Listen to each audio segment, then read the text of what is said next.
like slam, slam, berries, glass, bam, bam, I bam, don't know bam, bam. berries. I don't know any berries.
Hey, hey, Mr. Chambers.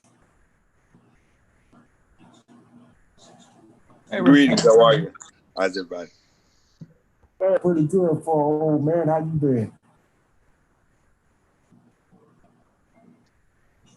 God is good, sir. God is good. Hey, man, I'm looking for you to do some things out there in Tallahassee. I know it's gonna be hard, but we need you in hope in health care, man. I don't know what it's gonna take to see that. We need to get some federal dollars in to start using them, put them in the community, man.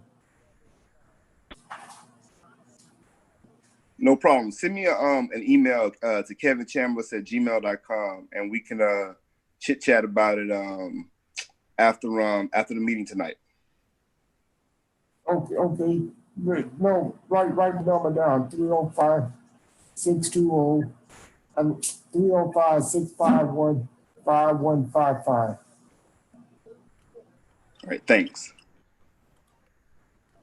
Okay, no problem. No, thank you, man. Congratulations, too.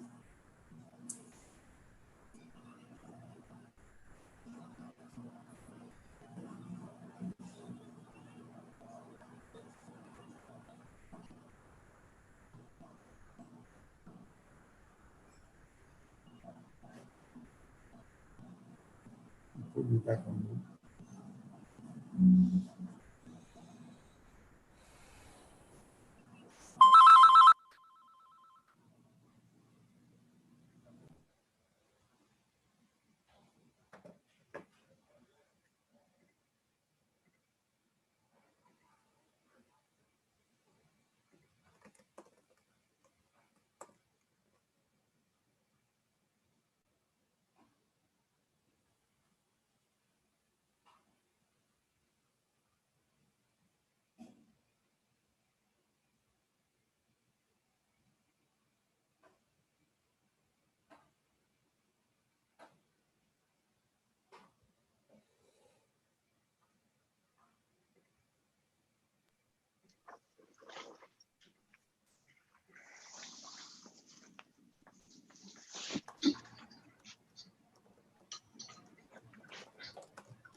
All right, good evening, everyone. My name is Steve Simonis. I'm gonna give folks just another couple of minutes to join. It's 6 o'clock right now. I'd like to get us started at 6:05. Thank you, sir.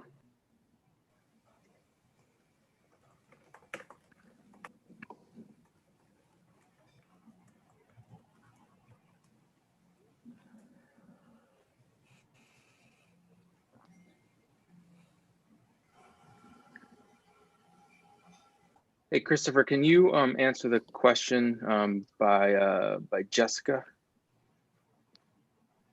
For 1 second. Asking about voting using a phone.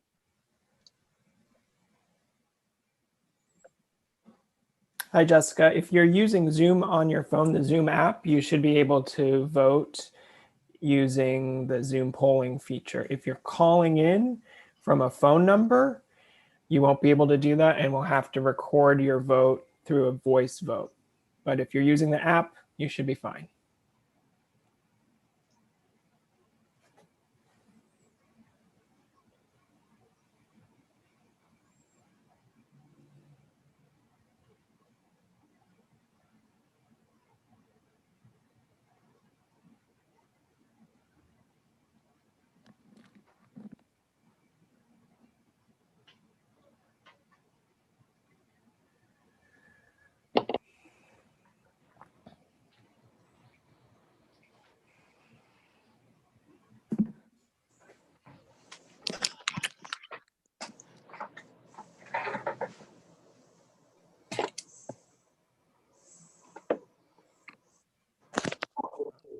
Hey.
I didn't know what household started this.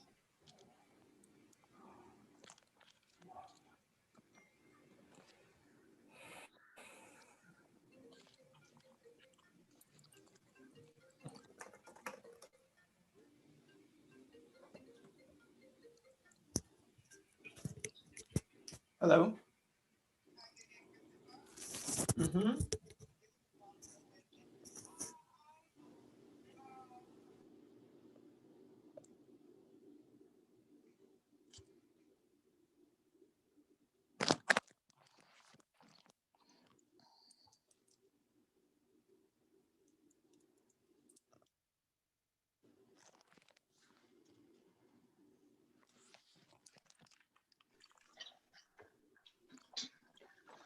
Okay, good evening, everybody. I want to thank you all for joining us here today. I'm elated that there's been so much interest in this election and that we have such a high number of attendees, both on in our meeting and watching on YouTube. I want to remind everyone that this election is merely one function of our role as DEC members. A DEC member is an organizer. We're charged with recruiting and organizing in our neighborhoods. So I hope we can keep this level of engagement. This meeting will be conducted pursuant to Robert's Rules of Order, and any votes that are cast tonight are going to be tabulated by Zoom and available for any DEC member to see after the meeting closes. All votes will have names of voters attached, so this is not a secret ballot. We also have a guest from FDP, their counsel, Mark Herron, here to help monitor our election. I'm hoping this evening won't go too late into the night, but as a frame of reference, Broward had their elections yesterday and it took approximately 7 hours. So I'm hoping we're going to be able to beat that here tonight. Anyway, so this we have a very strict agenda as set forth in the FTP bylaws. The first thing that we'll be doing this evening is I'm going to invite Representative Kevin Chambliss to speak and give us an invocation. Thank you, Chair, and thank you to all the members of the Miami-Dade DEC for joining us on this occasion and this evening. And if we could all just pause and take this moment of reflection before we move on with our meeting. It is in this moment of reflection that I ask that in your own way that you are praying for our country and the world as we begin to move on through a pandemic that has touched us all. There's no part of the world that wasn't touched. I ask that you especially pray for those that have lost family members during this time. In many cases where they could not even attend the funeral of their family member out of safety precautions. Keep them on your minds. But while they are on your minds, also remember the lives of those who have been lost to senseless gun violence, many times in the form of a police officer. We were awakened during this pandemic to issues that we've seen and we've known for years have existed with police brutality. But as you reflect on lives lost, as you reflect on those incidents, I also ask that you look for the light of hope that will bring our law enforcement agencies and our community of colors closer together. I also ask that you reflect on us as a nation as we begin to try to build back better. Even after some have lost and some have won during an election, whatever the outcome may be, I ask that you pray for our country to move forward together, unified as one people, pushing for a better future for all of our children. And here, even as we have members of our own party and community that are currently dealing with the disease known as COVID right now. Our new county mayor, we know, is dealing with it, and friends and family alike. I ask that you pray their strength and continue to keep them lifted up as they go through and they begin the healing process. And then as we move forward, remember not just the issues that concern your community, pray for wisdom and help and guidance to solve those, but also all of the communities, because we're a big tent and we believe in working together to solve our issues. For example, we know that the fight for freedom of speech is being done right now in the land of Cuba. And many of us may have never been to Cuba. We're not Cuban, but we stand with them because, as we all know, an injustice anywhere is a threat to justice everywhere. And so as we go on with these elections, I do pray that we do this process in love, not for ourselves, but for our greater community. And that whatever the results of tonight's election may be, that tomorrow we will remember that we are all in the same party, that we are all one family, and that we will work together to make this community a better community for everyone. Thank you for your time of reflection. Thank you, Representative Chambliss. Just a small housekeeping note. I'm getting a lot of text messages with some small minor issues. Since I'll largely be running the meeting, please text Christopher. There needs to be a link for you to join the meeting. I don't think it's just the normal Zoom link. Mr. Jennings, if you wouldn't mind reaching out to Christopher, that way we can get you on the panel as well. But I don't think your election will be for some time. We've got a number of steps before then, but I'm sure we'll get you on in a moment or so. Okay, so actually the next thing that we have to go through is the next step of the process is the Pledge of Allegiance. Is there anyone on the panel that would like to lead that? Oh, I see Mr. Jennings there now. Excellent. Very good to see you, sir. Okay, well, I'll start. I pledge allegiance to the flag of the United States of America, and to the republic for which it stands, one nation, under God, indivisible, with liberty and justice for all. Thank you, everybody. Thank you. So up next, I'm going to ask our new credentials chair, Venus Lovely, to give a report from Mike Totals. I'll have her go now. Ms. Lovely, are you online? I am. I do apologize that I cannot be seen. Can you see me now? Yes, ma'am. Hello. Good evening, everybody. I was asked by the current chair to be the credentials chair for this meeting. So currently we have 96 members and we do meet quorum. We do have 3 proxies for 2 elected officials and the president of the LGBT caucus, but we do meet quorum. Thank you, credentials chair. Okay. Before we get to the elections, there have been 2 issues that I want to address with the people that are running. So that this is just for the candidates. The first has been kind of, we've talked about quite a decent amount already.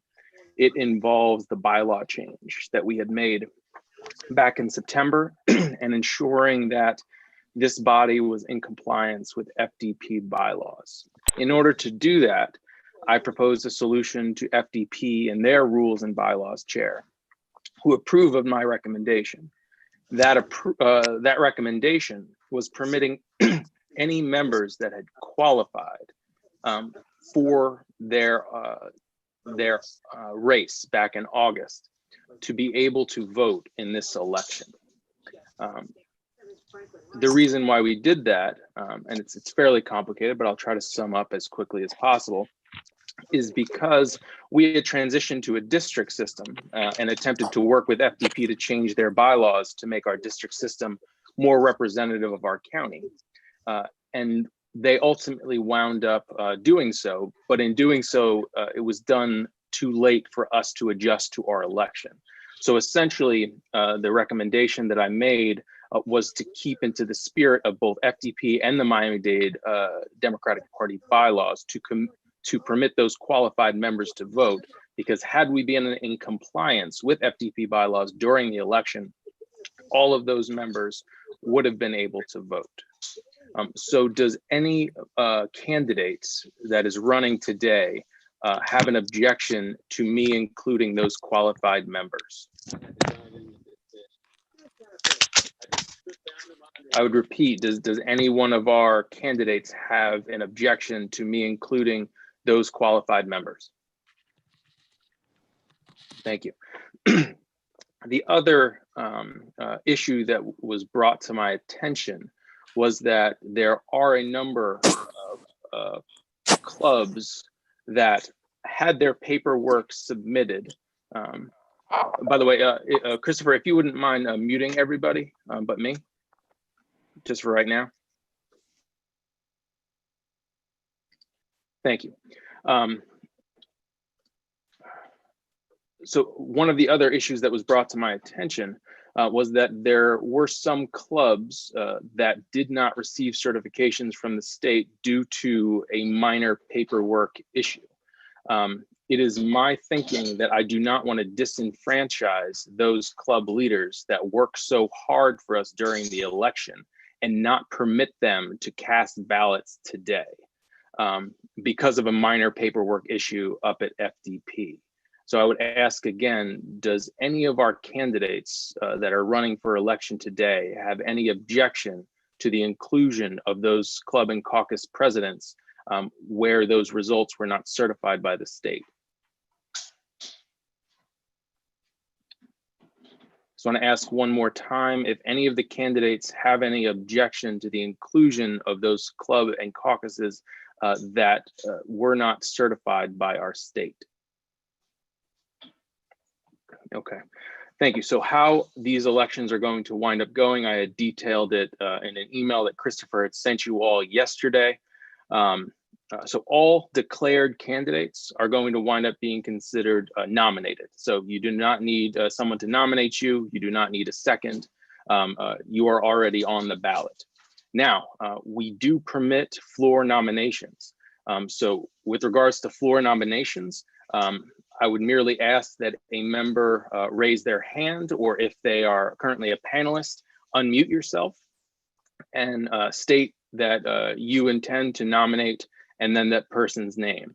I would ask you not to go on from there because and speak on that person's behalf, so as to be fair with the candidates that are already declared and will not have anyone speaking on their behalf.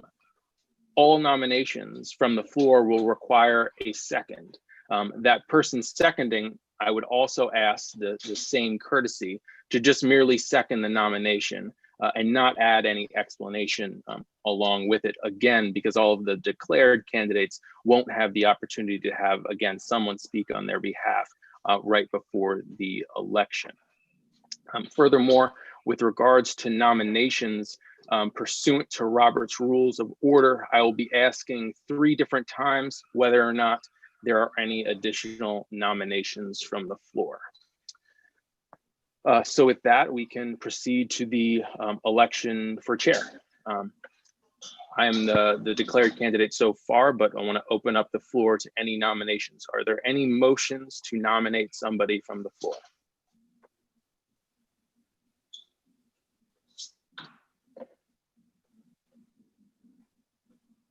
There appear to be a few hands up.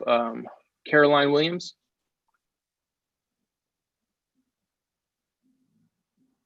Caroline Williams, Ronald Fulton, and Mary Beth Prusher and Sheena all have their hands up. Does anyone wish to make a nomination from the floor?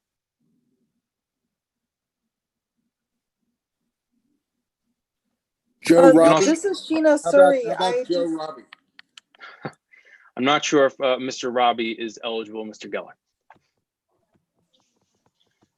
You can also, if you're having a Never minor mind. problem, if you're having a minor problem with the voice, you can also type it into the chat. So I will ask for a second time. Does anyone have any nominations from the floor for chair of the Miami-Dade Democratic Party? Steve, Yes. this is Sheena. I don't have Hi, Sheena. another nomination, but I would like clarification, please, on the Zoom poll, so my vote will be counted. Certainly. My apologies. Can we finish the nominating process and then I'll have Christopher go through the voting? It's a very good point.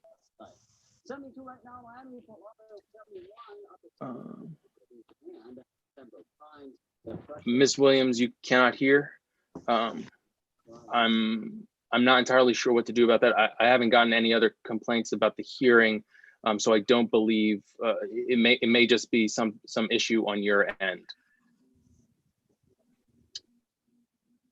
So I'm going to ask for a third time. Does anybody have any nominations for the floor for chair of the Miami-Dade Democratic Party?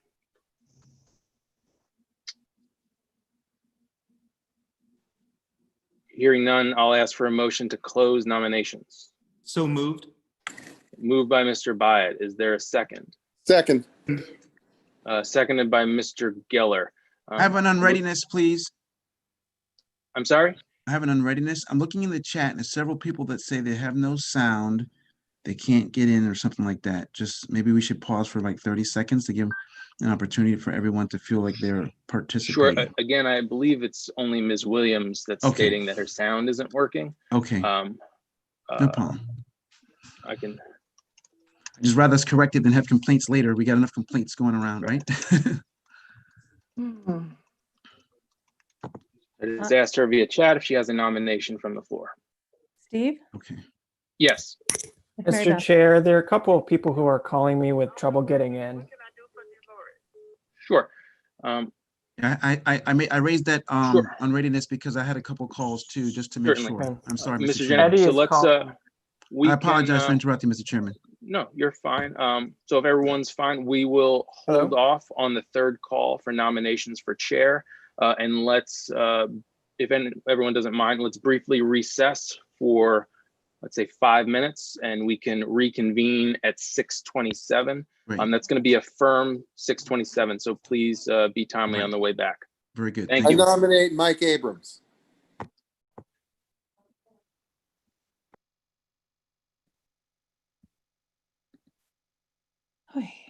Thank you again, Rep. Geller. I do not believe Mike Abrams is eligible. Never mind.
Mr. Chair, I was just speaking with Eddie Lewis, who's trying to get in via phone.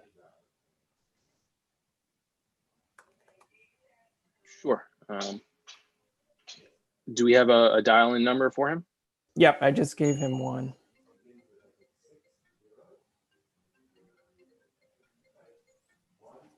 I have somebody who's trying to get in that just contacted me.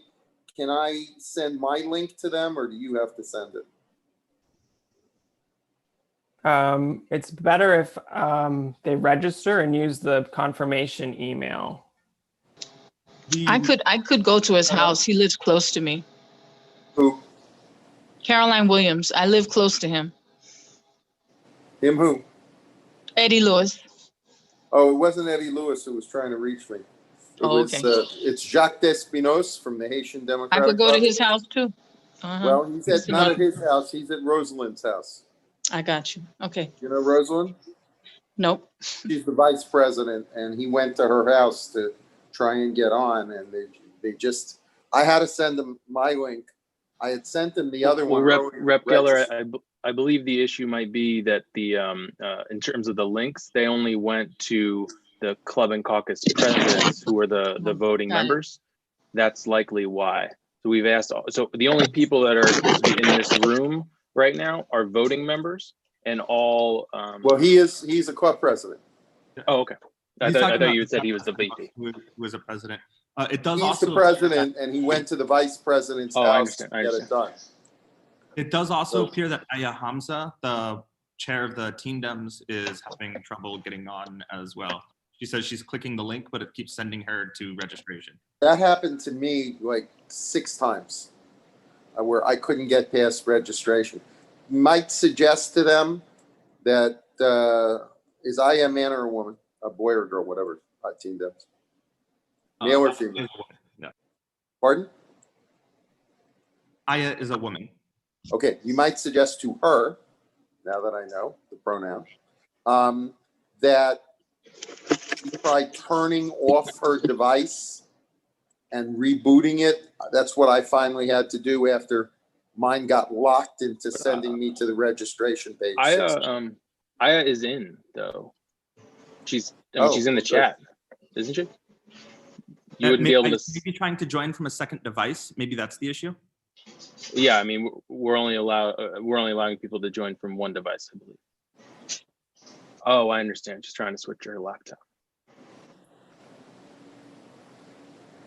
Would it work if she were to leave from her current device and then rejoin from her laptop? Right.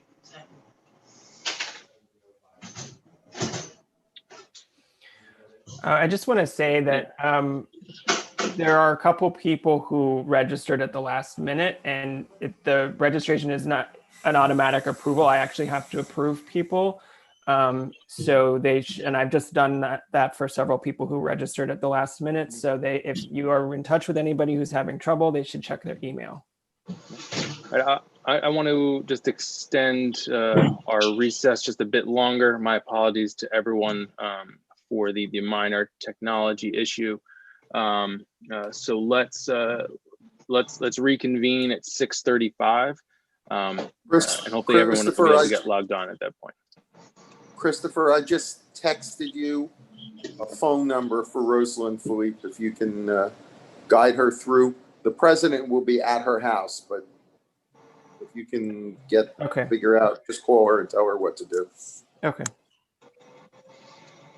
In the theme of the registered late, while we wait to reconvene, I might suggest as some hold music, the album Late Registration by Kanye West. This is pre him running for president. So throwing that out there.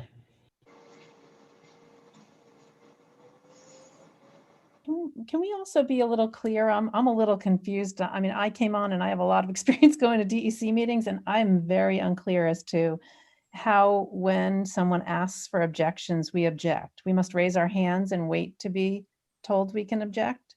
Is that what happens?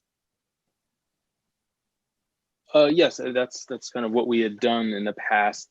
There, at all of our DEC meetings, all the steering committee members were panelists, And then as people raise their hands and wish to be called on and recognized, we promoted them to speaking roles. That way they could do so.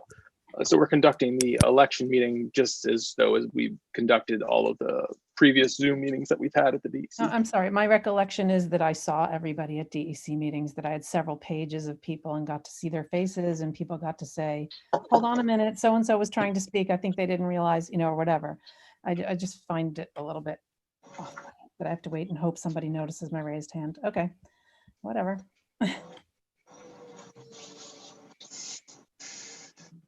So it looks like Mr. Franco Calise has joined the meeting.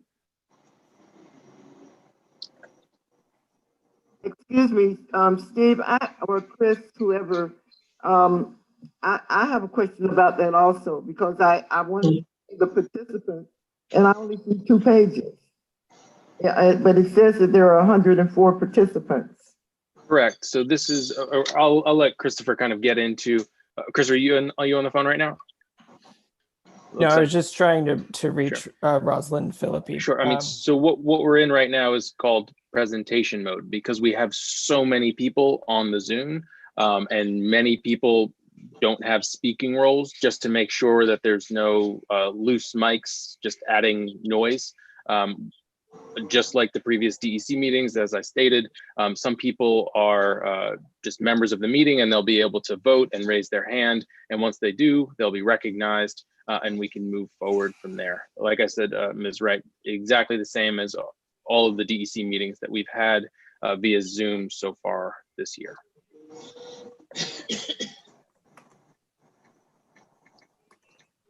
I'm going to give it another 4 minutes, like I said, and we'll get started again at 6:30. Steve, oh, I had a question. It's Natasha. How are you? Go ahead. Good. How are you? Very well, thank you.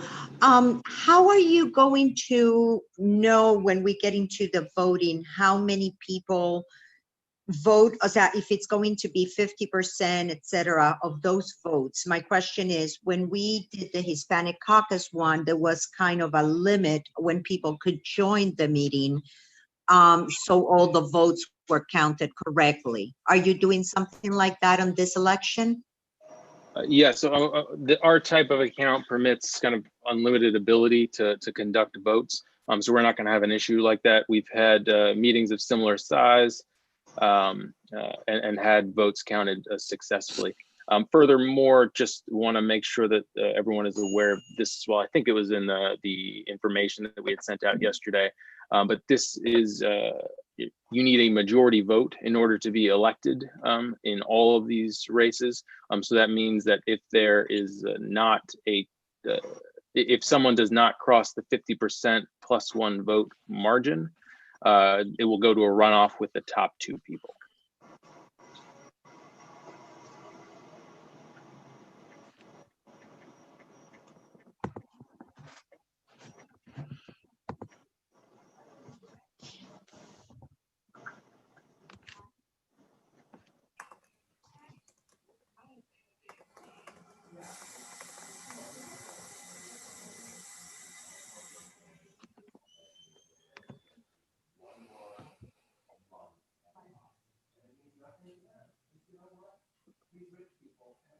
I also want to echo Mr. Santos's comments and thanking Christopher for being our Zoom guru. No worries. Gonna answer a call here.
Okay, it is 6:35. I see that Mr. Lewis is on.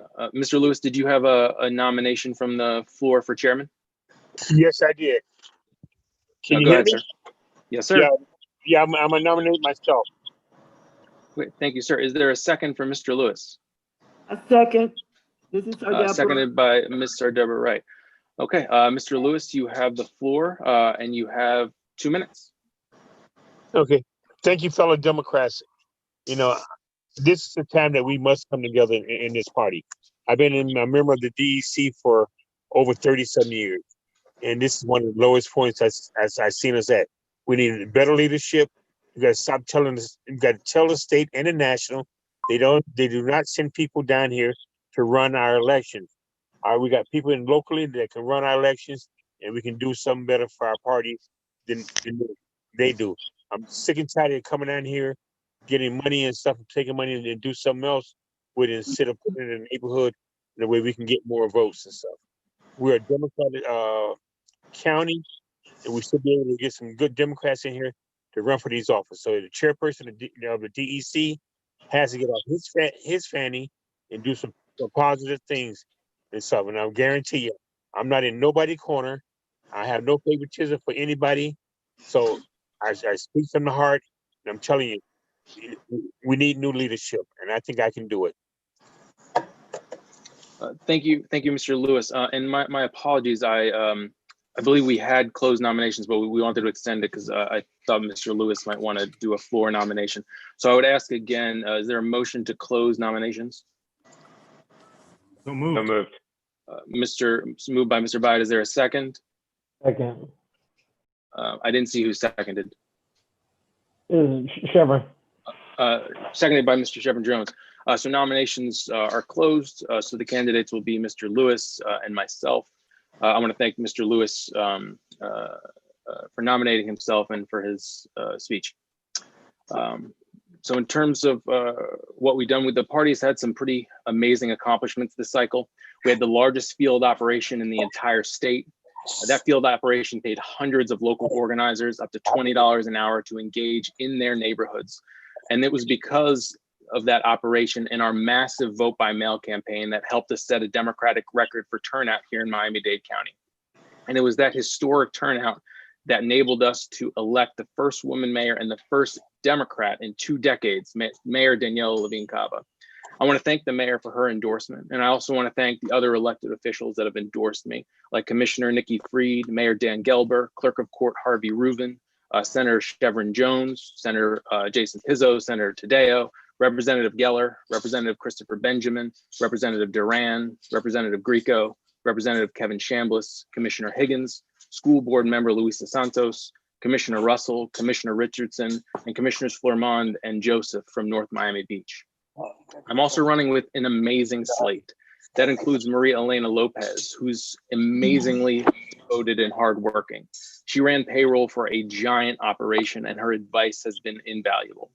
Senator Tadeo, someone who's so committed to diversity at the state level that she'll be filing a bill in the Senate to ensure that FDP enables more people to represent places like Miami-Dade County. Also, William Byatt, running for state committee man. William is the smartest and one of the most principled people I have ever worked with in politics.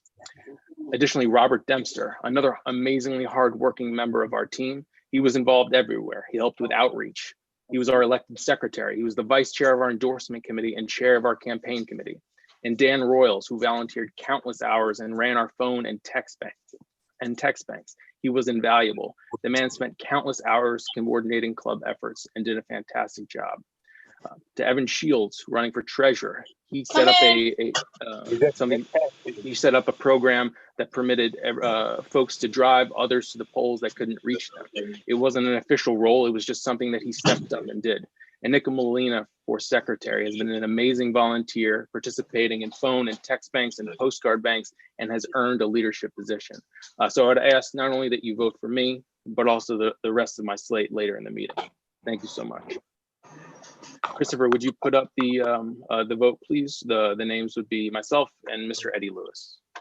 Will do. All right, you should be able to see the candidates on your screen. If you are calling in, via phone, you will need to give a voice vote. I see one phone call in listener right now. And so that person will need to do a voice vote. Mr. Richmond, were you able to get Ms. Felipe in? I do not know, but I was able to talk to her, and Okay. she forwarded the confirmation email to Mr. Despinos. Okay.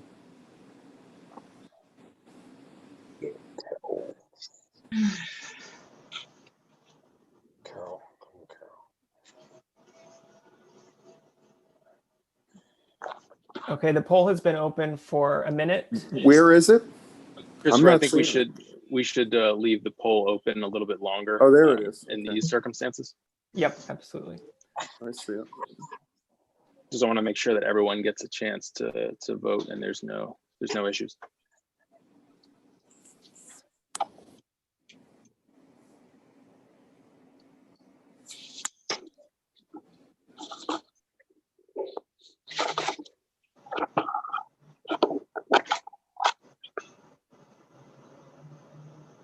And Christopher, as people raise their hand, if you wouldn't mind ensuring that they're able to speak.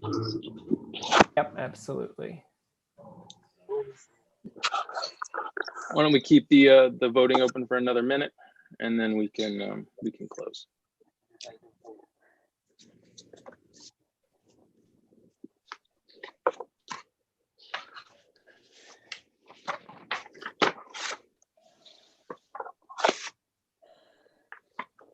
Zoo, are you not able to cast a ballot? Even the folks that are muted should be able to vote. Yeah, everybody who is in this meeting should be able to vote. Whether you're muted or not does not matter. If you've never done this before, this should show up as a kind of a pop-up window from Zoom that gives you the options to vote.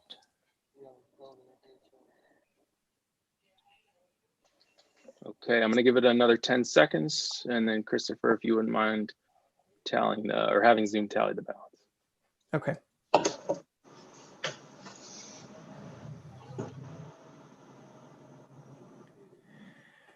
And there's one phone call listener who I have asked to unmute if he or she would like to cast a ballot. Christopher, this is Caroline. Do you have my vote? I don't see individual votes in front of me, but if you voted in the... I pressed the button. Yep, you should be fine. Thank you. Christopher. All right, Christopher, let's close off the voting. Okay. All right, so I'm sharing the results. We have 86 votes for Steve Simonides, 14 for Mr. Eddie Lewis, and 3 abstentions. Thank you so much, everybody, for your confidence and for your re-election. Looking forward to continue to lead this body. So up next, we'll have elections for our state committee women. Currently, we have 3 declared candidates. It's Dr. May Christian, Millie Herrera, and Senator Annette Taddeo. I'm getting some background noise. Christopher, would you mind muting everybody? Sure thing. Thank you, sir.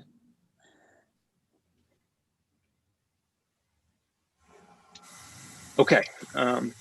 So right now, we currently, as I said, we have those 3 candidates. And Christopher, while I'm doing this, if you wouldn't mind, I believe Ms. Joseph got kicked out of the meeting somehow. Okay, let me investigate that. So we have those 3 declared candidates. Are there any additional nominations from the floor for state committee woman?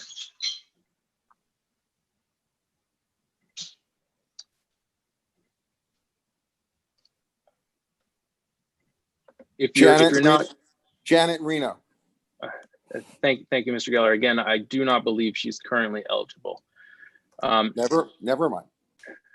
If you're unable to speak, putting it in the chat is also also permissible. So I'd ask for a second time, are there any additional nominations for State Committee Woman?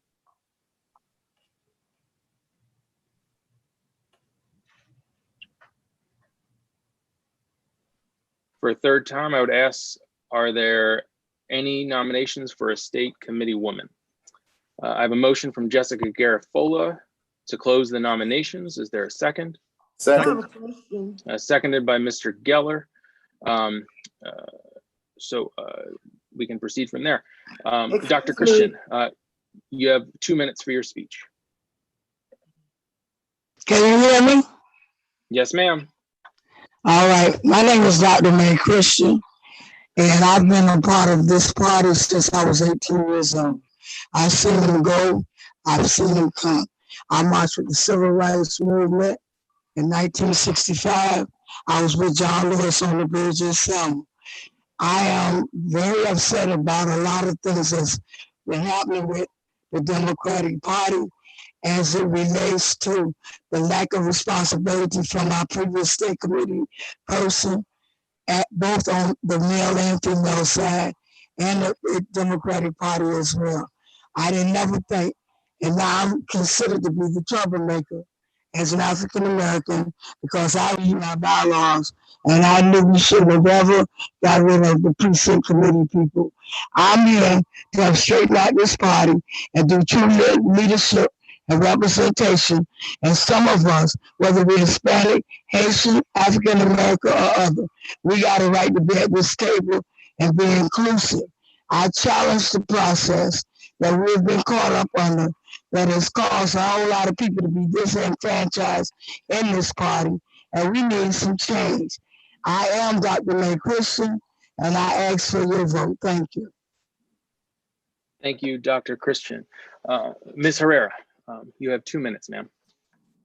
Thank you. My name is Millie Herrera, and I am running for State Committee Woman. I want to work with the DEC, with the FDP, and the DNC to bring together and energize Miami-Dade County Democrats from all of our diverse communities and empower them so we can start winning elections again. We're the largest Democratic vote-rich county in Florida, and we must produce a large margin of Democratic votes to be able to win local and statewide elections. So we need to get our house in order. We want to focus again on grassroots campaigning, making sure that our DEC committee members have the knowledge and the resources to recruit precinct captains and create programs to start talking with voters starting this January 2021. I want to ensure that the FDP budget is allocated to increase turnout in targeted vote-rich Democratic communities so that we're able to effectively campaign and win elections and turn Florida blue permanently by 2024. That requires that we fundraise, that requires that we organize and get back to the business of reaching voters early. I support keeping the FDP weighted vote system that gives our county the most votes proportional to our voter registration. If anybody told you differently, it is not true. We must start fundraising early so that we have the resources to engage voters in language and in culture. We must bring back labor to the DEC and have a strong representation of our labor community. We must create a team of media savvy spokespersons that represent all our communities. We must empower and support our county clubs and caucuses to ensure that they are chartered and have the resources and the membership so they can once again work in their communities. That is something that the State Committee Woman and State Committee Man are responsible for, making sure that the FDP Clubs and Caucuses Committee processes these applications and get them in order. And we also have a responsibility to make sure that we help them recruit new members, and any need that they have, we should be able to help them.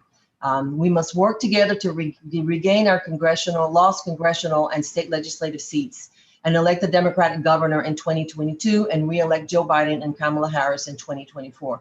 That cannot happen unless we get back to the business of grassroots campaigning and making sure that we have the funds and we provide the funding. Thank you, Ms. Herrera. We're about 25 seconds over. To the vote-rich communities. Thank you. Thank you, Mr. Herrera. Senator Tadeo, you have 2 minutes. Thank you very much. I first want to thank you, Mr. Chairman. Thank you to Millie Herrera and to Dr. May Christian for running. I think it's important for all of us to have this very important conversation. I understand better than most how important it is to build a strong party infrastructure year round. When I was elected chair of this organization in December of 2012, many people doubted our ability to organize and win elections. Some even laughed at the suggestion that a county party could have real influence. Well, we got organized. We raised money, hired a team of organizers, and won election after election. In 2014, we even recruited a lifelong nonprofit leader to take on an entrenched Republican county commissioner. Today, that leader, Daniela Levin Cava, is now mayor of Miami-Dade County and the first woman ever to be elected to that position. And it is with your help that I became the first Latina Democrat in Florida history to be elected to the state Senate and subsequently re-elected. None of this would have been possible. None of this would have been Time. No, actually, it's not. First of all, I'm keeping time.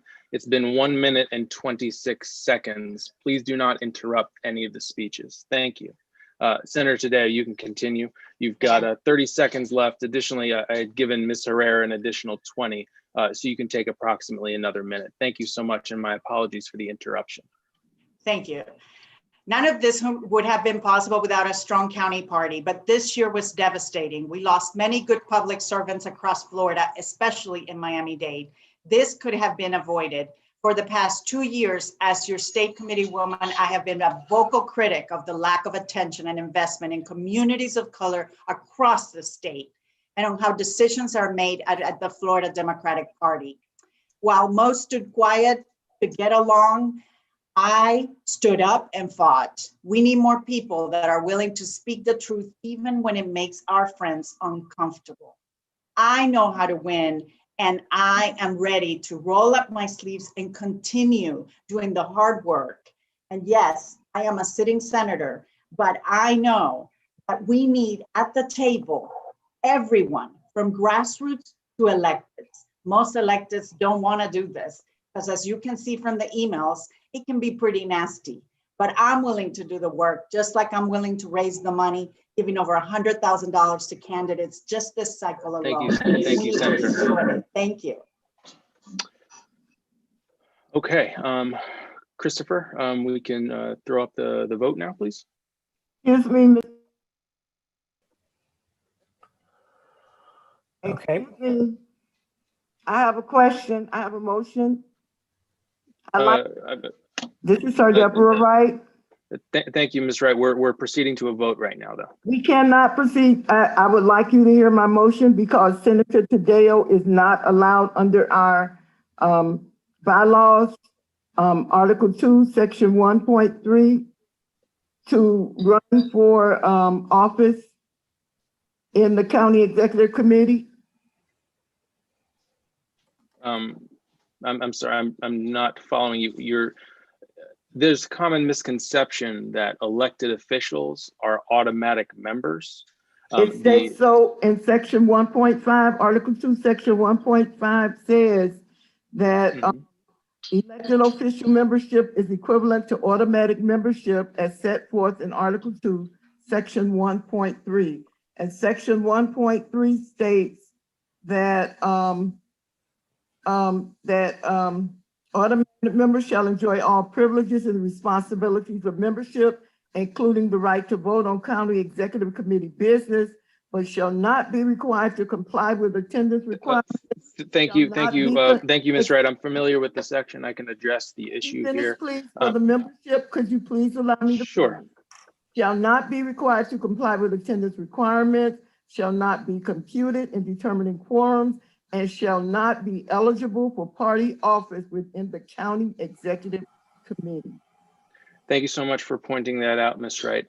So that is correct, that automatic members are not permitted to run for party office. So for example, Representative Kevin Chambliss, Representative Joe Geller, Senator Chevron Jones. None of those folks, unfortunately, are eligible to run for party office because they are automatic members. However, Ms. Wright, please do not interrupt me.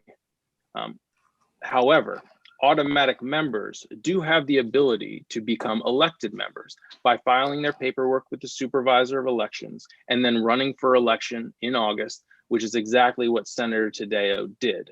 So she is in fact an elected member of this body. Furthermore, I would point out to you that there have been numerous other examples, both here in Miami-Dade and throughout the state, both currently and in the past, where this has exactly happened. I can give you an example, like Senator Audrey Gibson up in Jacksonville had the same issue. She was a sitting senator and she ran for chair. That chairmanship was challenged, and it was found by the FDP Judiciary Committee that she was in fact eligible. We also had I did it right here, I did it right too. here.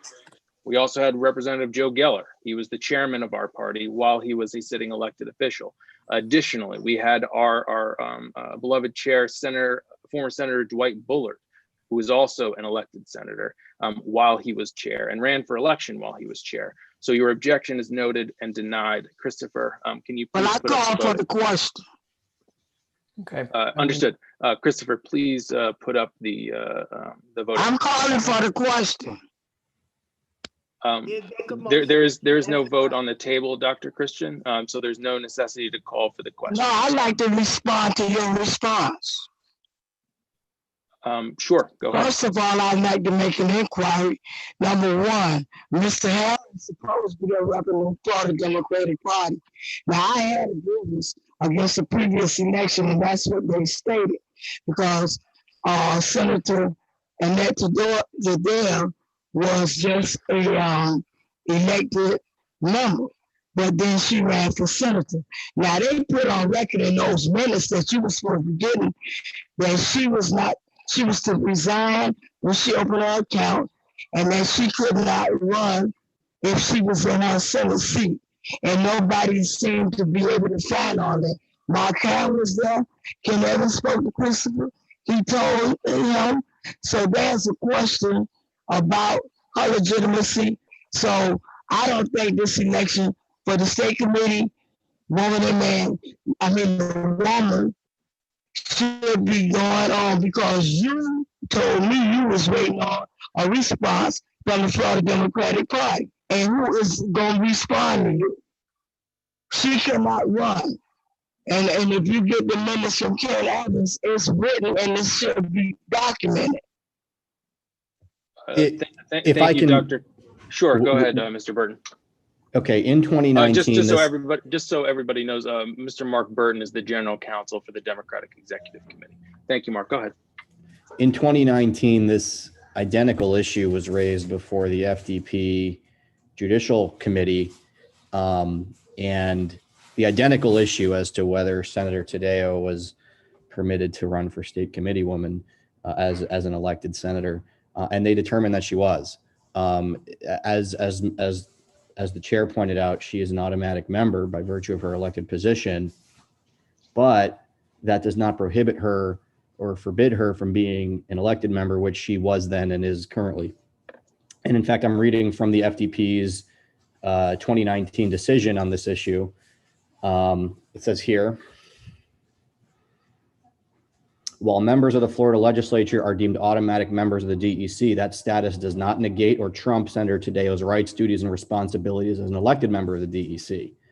Automatic member status for members of the legislature is mandated by statute as well as by FDP bylaws. I'm just reading an excerpt. And their conclusion was, by its action, the subcommittee rejected the appeal filed by the petitioner, I'm not going to mention who that was, and confirmed the election of State Senator Annette Tadeo as the Miami-Dade County State Committee woman by the Miami-Dade DEC on December 13th, 2018. So I just want to be clear that this identical issue was raised. The fact that it's with regard to Senator Tadeo is you know. No, they had recommendations. Dr. Christian, you're out of order. Please allow Mr. Burton to finish. Well, can I respond afterwards? So no, Dr. Christian, you said your piece on this issue. Thank you, though. Just to complete, you know, like this would be true of any elected official who was also an elected member of the DEC, but this specifically was about Senator Tadeo. So however the body votes, it votes, but the FDP has actually ruled on the eligibility of someone such as Senator Tadeo to run for a DEC elected position on the board, which she's now doing. And so I don't see any reason why it wouldn't be identical to this decision already rendered by the FDP last year. But they had recommendations that she couldn't run. Our situation is Dr. different. Christian, you're out of order. Well, how do I get in order?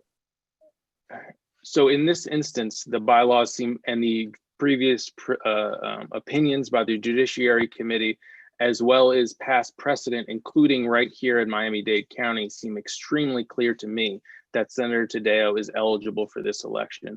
Additionally, on top of that, oftentimes when people are litigating issues, there's also not only a statutory argument, based on our bylaws like it was just made, but also a public policy argument.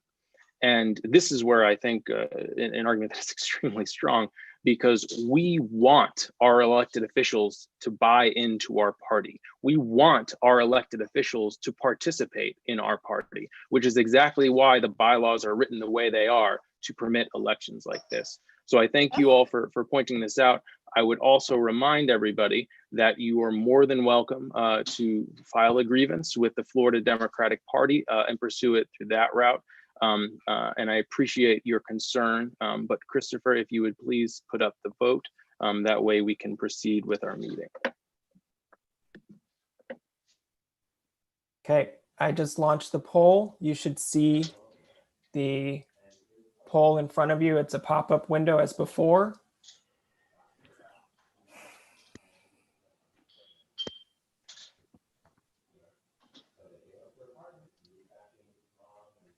If there's anyone who is dialing in and would like to vote, they need to do a voice vote. Excuse me. America Stroh is calling in from around the country, and she texts me. She's on the phone. She wants instructions on how to vote from the phone. She's on the call listening in now. Thank you. She just needs to unmute herself and do a voice vote, and Christopher will tabulate that. Okay. I have a question, and I didn't get my poll this time.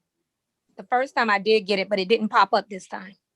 You're not seeing it, No. Representative? That's Representative Felicia Robinson.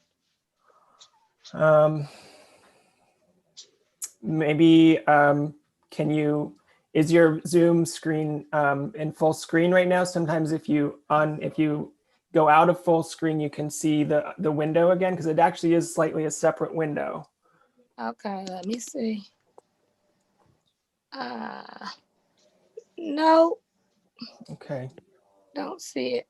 Oh, wait. It says poll in progress, but it doesn't give me a window. Before I had a window. Hamza had that same thing. Just click on the poll in progress. I'm not sure why that happened. But okay. If you click on that. Got it. Thank you, Representative. I'm ready to vote, but I did have a question with all the conversation that was going on. Should I save it for later? Because I just want a clear understanding. Yes, I feel as though we're in the process of voting right now. So some people have already voted, others haven't. I feel as though giving any additional information to the people that haven't voted, I would just prefer to hold all additional questions until no problem. I voted already also, so I just wanted some clarification. Thank you, ma'am. I'm having I can't see the poll leader share. I'm trying to find it. I had to change from my phone to my laptop, and so I'm in the meeting, but I cannot find the poll. It's possible that it came out while you were kind of in between the two. Christopher, would the best situation here be for the representative to either voice vote or chat you privately what his vote is? Yes, that's fine. If you want to send me your vote, I'll record it separately, Rep. Chambliss. So when the votes come up, Representative Chambliss's vote won't be included in that, correct? So we'll need to add one to whichever column he chooses? That's correct. Okay. And if there's anyone who is on the phone, that also applies to you as well, because obviously if you're on the phone, you can't see this pop-up window. So I see one phone call listener.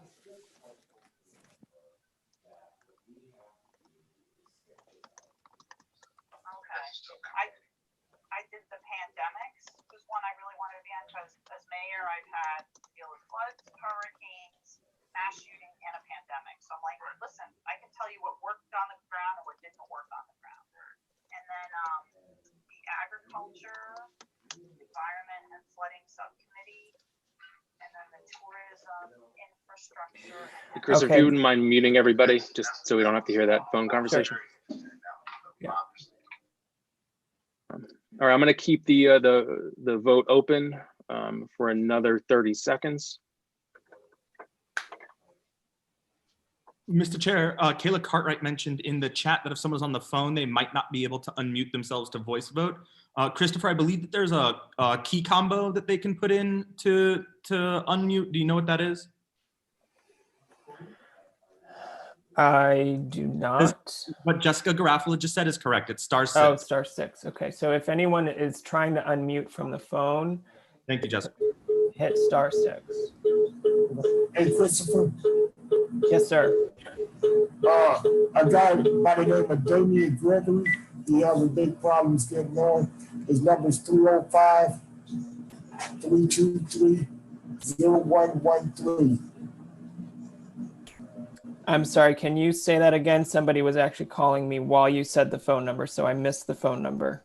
Okay, 305-323-0113. Okay, thank you. Thank you.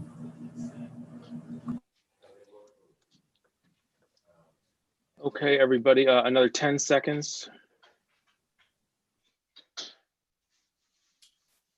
Mr. Chair, after you close the vote, I have a point of personal privilege to bring up.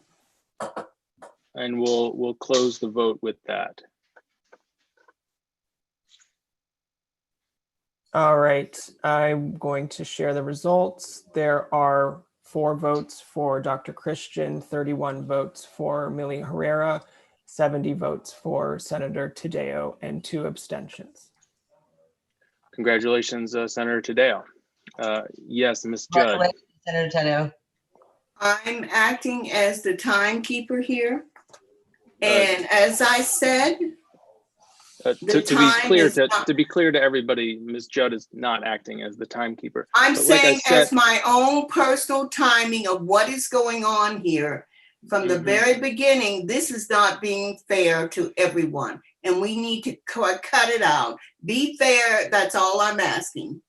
Yes, ma'am. So I'm actually keeping time myself. Dr. Christian came in at a little over 50 seconds.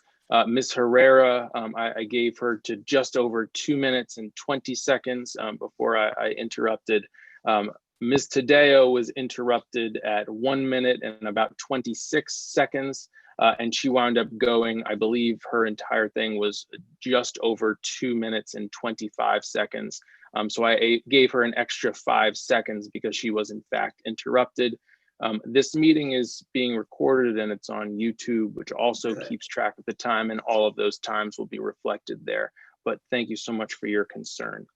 So we're now going to wind up moving on to our state committeeman election. Thus far, the defined candidates for state committeeman are Bernard Jennings, Mr. Montez, and Mr. Hurtado, and Mr. William Byatt. Are there any nominations from the floor for state committeeman?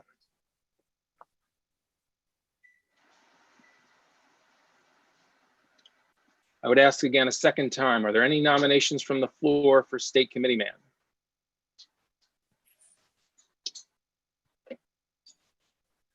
I'm going to ask a third time, are there any nominations from the floor for state committeeman? I'd entertain a motion to close nominations. Moved by Mr. Perez. Is there a second? I know I have a nomination. Mr. I'm sorry, Mr. Fulton did have a nomination prior to it being seconded. I would like to nominate Mr. Eddie Lewis, if you would. Is that Mr. Eddie Lewis, sir? Yes. Okay. Mr. Lewis, are you still with us? Oh, I see you right here.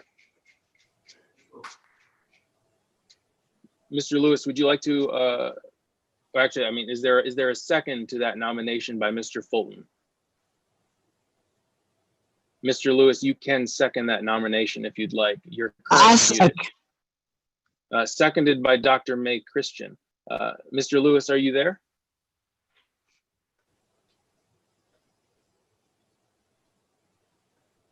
Mr. Lewis? Yes, I'm here. I'm here.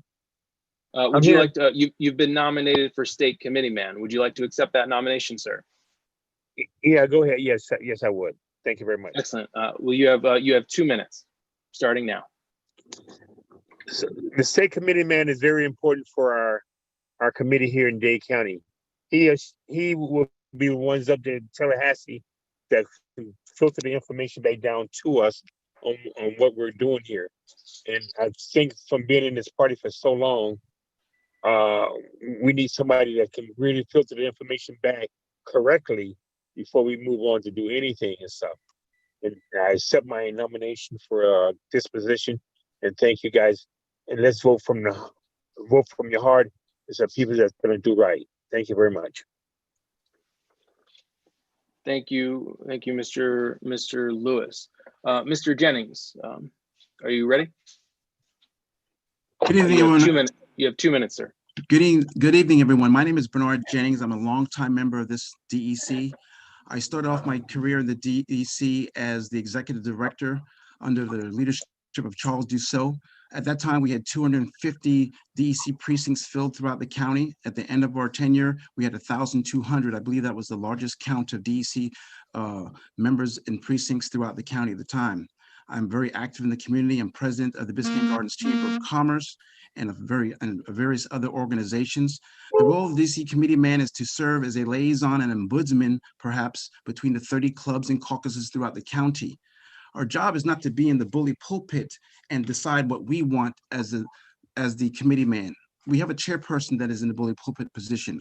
Our job as a committee man is to work with the clubs and caucuses to understand what they want based upon their membership and to bring that information back to the body at the executive DEC level so that we can filter the information from the bottom up and then from the top back down. And then when we get to Tallahassee, we filter that information from the bottom to the top and then back down again.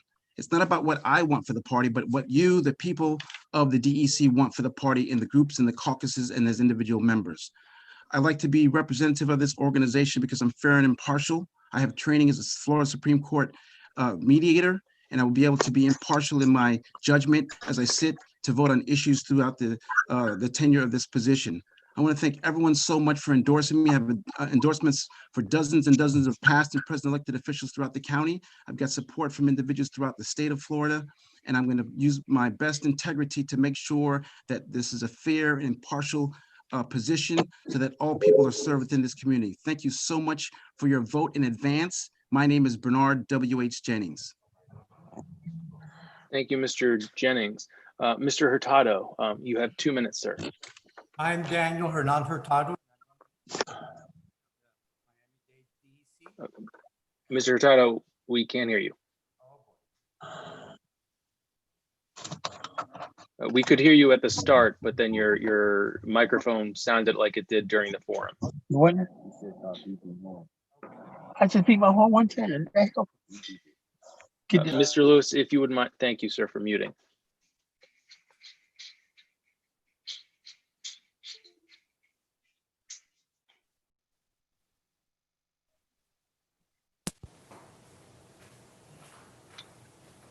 Mr. Chair, would we like to perhaps give Mr. Hurtado a few moments and maybe circle back to him?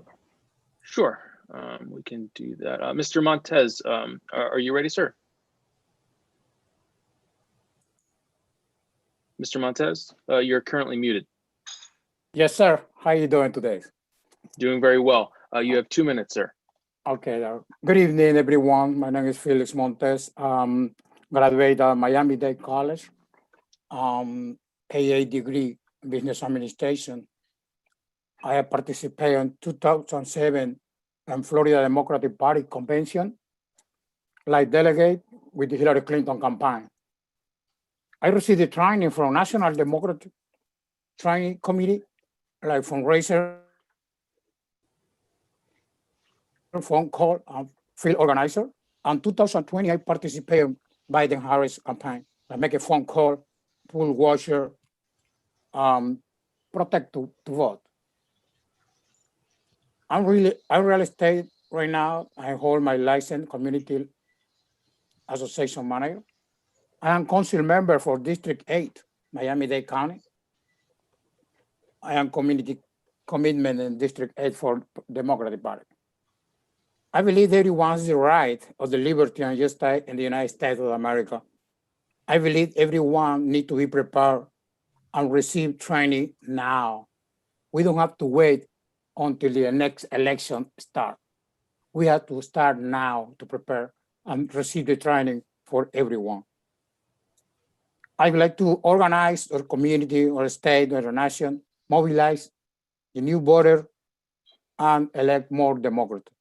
That's for the reason I am running for a state commitment. And you decide with your vote. Thank you. Thank you so much, and God bless us. Thank you, Mr. Montez. Mr. Hurtado, are you there? I'm here, but the audio. We can hear you. We. Okay, great. I'm Daniel Hernandez.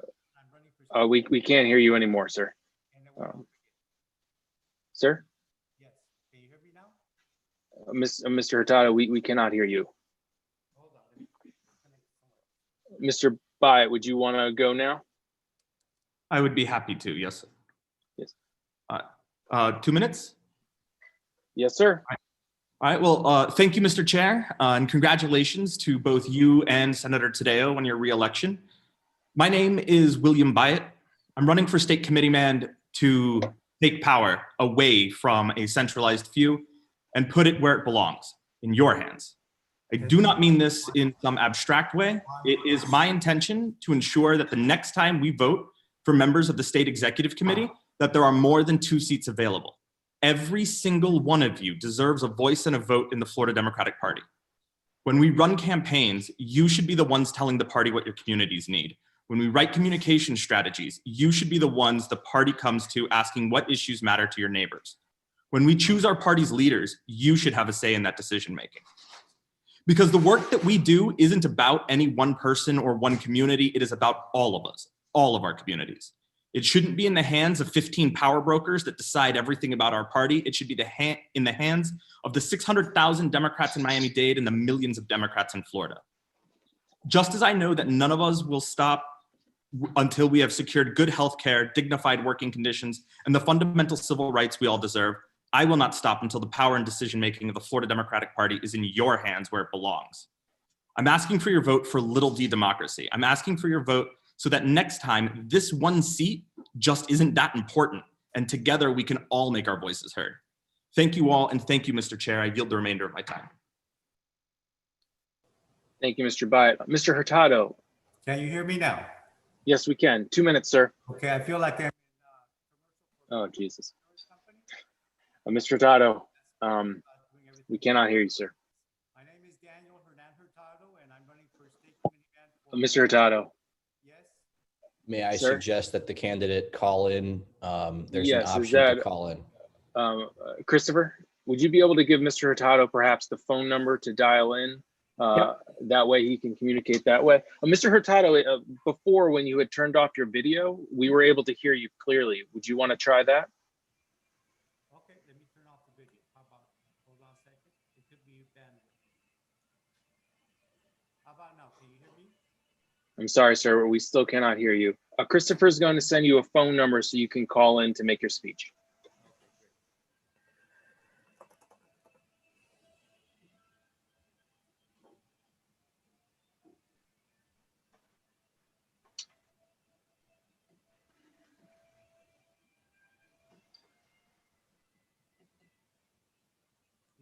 texting it or? Yes, sir. I will text it to you.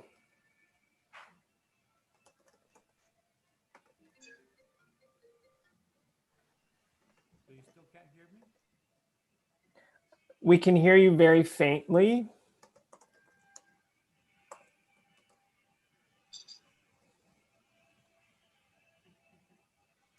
Chair, is it possible we could take a 2-minute recess to give him an opportunity to obtain the number and call in?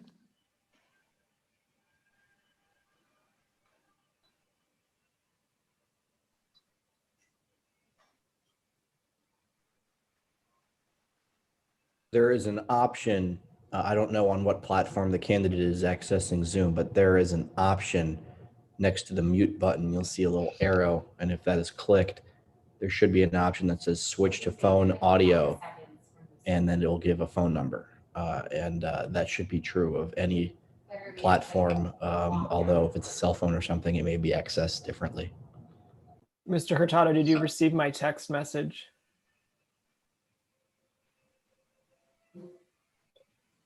I think Mark makes an excellent point, Mr. Hurtado. Yeah. You might, if you click on that arrow, you might be able to switch to a different microphone on your computer. That could help if there are additional options, but if not, certainly utilize what Mr. Burton had specified. Okay, so I guess I wasn't talking.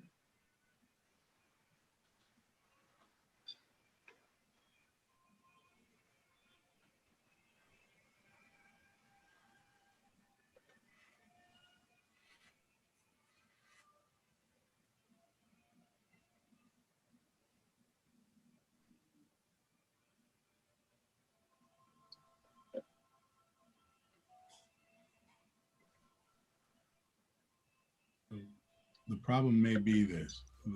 Looks like he's connecting to the audio now.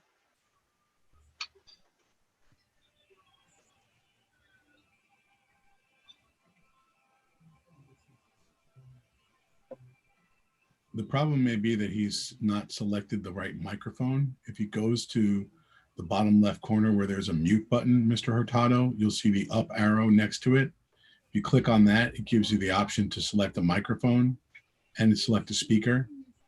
And sometimes people have the wrong microphone connected.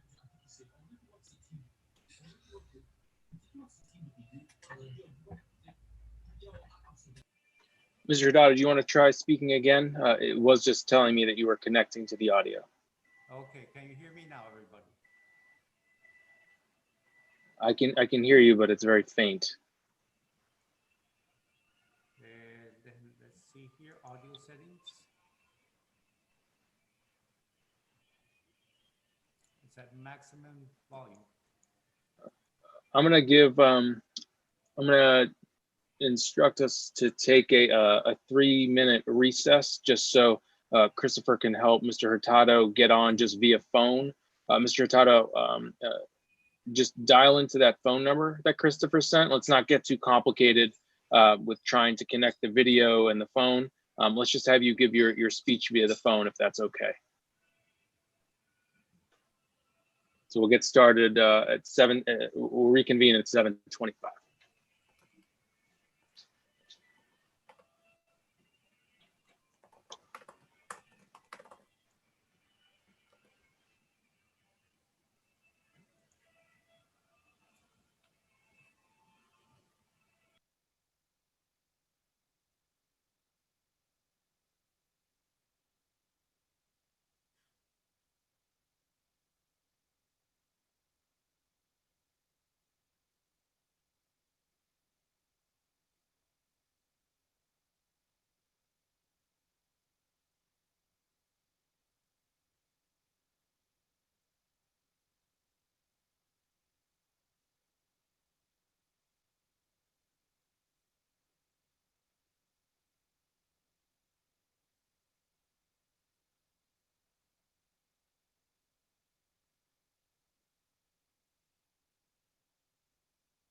All right, it is 7:25. Mr. Hurtado, have you been able to call in? Okay, I'm on the phone. Excellent, thank you, sir. All right, you have 2 minutes starting now. Okay, my name is Daniel Hurtado. I'm running for the Miami-Dade DEC. The reasons that I'm running for this position are, first of all, my qualifications. I have been a Democrat since 1972. I'm fluent in both English and Spanish, and that way I can contact and have more interaction with the Latin American community in Miami-Dade County. And also, I'm a certified public accountant. I'm running for the DEC because I see that there's several problems at the FDP level. First of all, with regard to, for example, the embarrassing situation that we had with PPP loans, where somebody got into their head that it would be good to ask for $800,000 from the federal government for a small business loan for a political party. They decided later on that they would return the money, but the damage was already done. The Republicans used it against us very effectively in these last elections. Second, we have problems with regard to the FDP in the sense that it has become an organization to fund consultants. We need to do more in-house work and less paying out huge contracts to consultants. I'm totally against that, and we need to change the system. Thirdly, we had, for example, an issue with the FDP and a candidate called Kathy Lewis, who was running for the State Senate District 20, where somebody within the FDP allegedly called two of her donors and told them not to donate to her campaign. So one of the donors was going to donate approximately $300,000 to her campaign. The two donors pulled out because of the intervention by the FDP, allegedly, and she lost the election. So those are things that we should not be doing as a party. Sabotaging other clients, snubbing them, other candidates snubbing them so that they don't win elections. Now, that's the reason that I'm running for a state committee man, and I ask for your vote. Thank you very much. Thank you, Mr. Hurtado. At this point, Christopher, can you please put up the vote? Yes, sir. Okay, so this is going to work the same way. You should see the pop-up for the candidates, and if there is anyone who is calling in on the phone, they will need to vote via voice. The way to unmute yourself if you're calling in via phone is *6.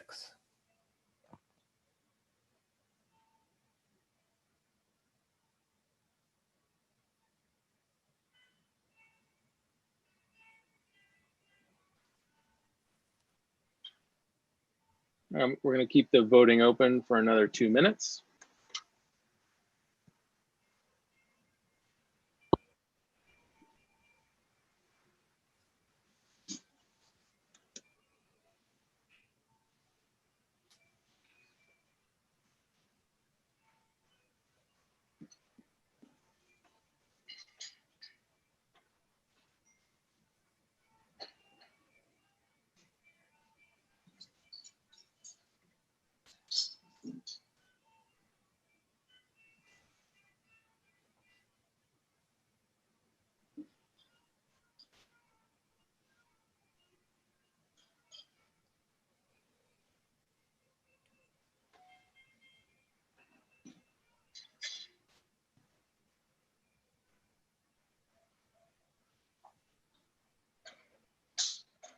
All right, everybody, I'm going to keep the voting open for 1 more minute.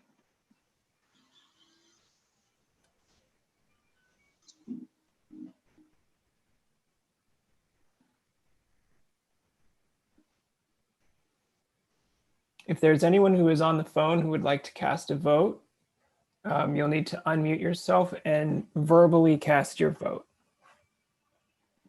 And like Mr. Richmond had said previously, I believe to unmute it is *6. Another 30 seconds.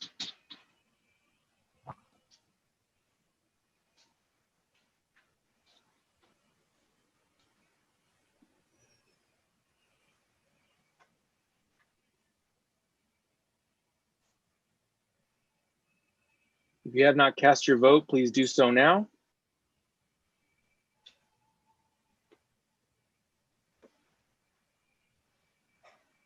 All right, Mr. Richmond, you can close voting. Okay. These are the results. 55 votes for William Byatt, 1 for Mr. Hurtado, 46 for Mr. Jennings, 1 for Mr. Montez, 5 for Mr. Lewis, and 0 abstentions. Thank you, everybody. As Mr. Byatt has the majority, he has won the election. Congratulations, Mr. Byatt. You're our next state committee man. Excuse me. Thank you. I appreciate it. And thank you to all the members. Thank you so much. Okay, up next is the race for first vice chair. I believe we had Ms. Caroline Williams had entered the race, but then had withdrawn. Similarly, Mr. Jacobs had entered the race, but our bylaws stipulate that the first vice chair must be of the opposite gender of the current chair. So Mr. Jacobs is unfortunately ineligible, leaving the only remaining declared candidate as our current vice chair, our incumbent running for re-election, Maria Elena Lopez. May I ask a question? How many are there present and voting? What's the total present and voting? Are you calling for a quorum count, Mr. Geller? No. I'm just want to make sure that we had a majority on the last one. I know how many votes were recorded. Is that everyone that there was present voted? You could see the numbers of the terms, or the numbers of the people who cast ballots, and it was 51% for Mr. Byatt. So he was just over the majority there. But is that what I'm asking is that everyone who was present? Who I understand there's a line. There were no abstentions. I know there's a line to abstain. I just want to know if there was anybody else that's present that did not vote on the issue, because it's got to be, I think it's of those present. I'm just curious if that's everyone. If that's the total, then you're correct.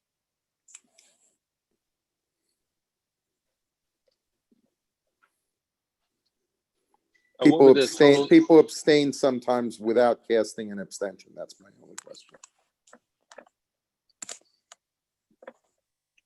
What was the total number of votes cast there, Mr. Richmond? 96. Yes, but why?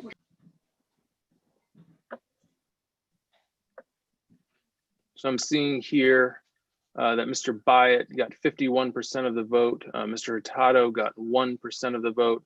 Mr. Jennings got 43% of the vote. Mr. Montez got 1% of the vote. Mr. Lewis got 5% of the vote, and there were 0% abstaining. So out of the people that voted, Mr. Byatt has the clear majority. No, my question is, are there people present that did not cast the vote? Because what I'm was 51%. I mean, are there people who logged in and attended and voted but didn't abstained but did not press abstention? 1 second, let me consult my Robert's Rules of Order. It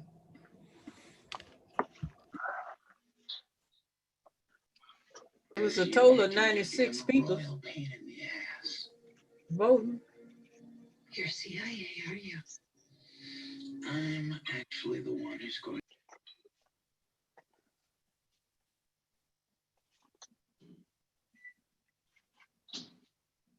By the way, I'd like to thank Mr. DeLugoff, who got me this handy thing.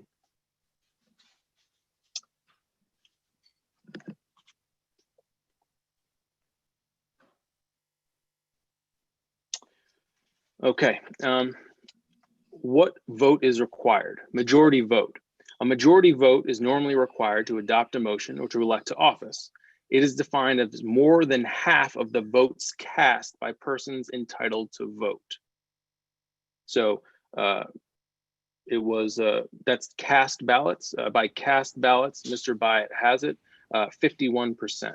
The Robert's Rules of Order site, for anybody that would like to look it up, it's the 11th edition, page 400, 117-12. Steve, if I may, this is Millie Herrera. If I may Yes, ask Ms. a Herrera. question. I believe that what Representative Geller is asking for is not that, but it is the number of votes. How many people voted? Not the percentage, but the number of people who voted. How many people voted? Thank you for the clarification. I No, think I but that's not understand my what Mr. question. That's clear how many people voted. You just Yes. read the number of votes that were recorded. If Robert says it's majority of votes cast, and I trust you read it correctly, then congratulations, Mr. Byatt. Correct. Again, for anybody that would like to check the site, it's the Robert's Rules of Order, 11th edition, page 400. Congratulations, Mr. Byatt. So we will now proceed until... Come on, for real? I'm sorry? For real, Chairman? Come on. This is not fair. Excuse me? This meeting, as I stated at the top, is governed by Robert's Rules of Order. I'm not entirely sure what you mean it's unfair about it. I just read the exact language. I did not know what it was going to say. An objection was made, and the objector seems satisfied with my answer. Again, if you would like to check my site, it's on page 400 of the Robert's Rules of Order. To correct the record, 11th edition. Mr. Chair, I was not objecting. I was inquiring. Understood. There is a difference. I had an Yes, sir. inquiry and you answered the question. You read the section from Roberts. If that's what the section says, that's what it says. Thank you, Representative Geller. So we'll now proceed. Based on majority of votes in attendance or voting. You read the rule. It says voting. I was not objecting in any way. I had a question. You've answered the question. I don't want to be recorded as an objector. Thank you. Noted for the record, it was merely a question by Mr. Geller. Okay, so we will now proceed. Let's move on. Yes, I'm getting a bunch of feedback still. Mr. Richmond, would you mind just muting everybody again? Someone's watching TV. Mr. Chair? Yes, Mr. Fulton. Yes, thank you. When that last question was brought up, my thing was, I have my vice chair, his name is Damian Gregory. He's not able to vote. He's a part of. So I was wondering when he asked that question, how many people that's here on the meeting that's not able to vote. I don't know what his situation was, but he just informed me that he wasn't allowed to vote. Mr. Fulton, I'm not sure I'm following. So everybody in the meeting is permitted to vote through that voting thing. We had asked for anybody dialing in via phone would need to wind up calling in and voicing their vote. That's why we had stipulated that anybody requiring that would need to hit *6. Okay, I don't know. He might not have been aware of that. Okay, thank you. Thank you, Mr. Fulton. So we'll now proceed to the election for vice chair of the first vice chair of the Miami-Dade Democratic Party.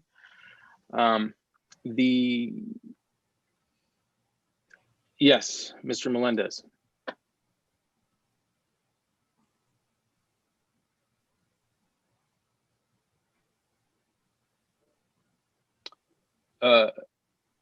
Yes, I mean, in terms of the clarification, from my standpoint, it looks exactly the same. If you look at the last, a majority vote of those present and voting. So again, it's votes cast. And Mr. Melendez is correct. Thank you for the clarification. When our bylaws specifically state something, that overrules Robert's Rules of Order. So actually the controlling thing is a majority vote of those present and voting, which is essentially what I had just read in Robert's Rules. It's the same thing as a majority of votes cast. Thank you, sir. Again, we'll be moving on now to the election of the first vice chair. I'd already stated that Mr. Jacobs is unfortunately ineligible because of our bylaws mandate that the first vice chair must not be of the same gender as the chair. And Miss Caroline Williams had previously withdrew her name. So I'll open again the floor up to nominations. Currently the only declared candidate is Miss Maria Elena Lopez, who's the incumbent. Are there any? I'm sorry. Are there any additional nominations from the floor?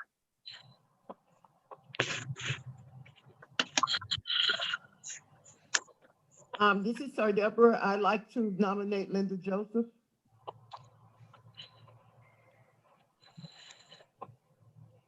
I second that. It was moved by Ms. Wright. Who is the second? Mr. Jennings. Oh, Mr. Jennings seconded. Ms. Joseph, would you like to accept the nomination? Not at this time. I just, I thank everyone for their confidence in me, but I think Maria Lopez is doing a phenomenal job. I'm going to decline at this time. But I'd love to see diversity and more people to jump in. But thank you so much for nominating me. I think we have a great year upon us if we all can just stick together and just do what we need to do as great Democrats. Thank you, everyone. Mr. President. Yes, Mr. Lewis. Yeah, I'd like to nominate Elizabeth Judd. Is there a second? I second. Ms. Judd, would you like to accept the nomination to be vice chair?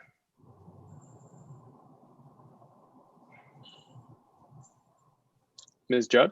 I decline. Thank you. No problem. I'm going to ask a second time, are there any nominations for first vice chair of the Miami-Dade Democratic Party?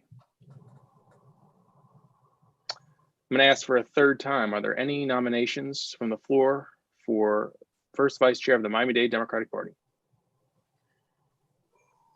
Mr. Chair, at this time, I'd like to move to close nominations. I second moved that. by Mr. Geller, seconded by Ms. Joseph.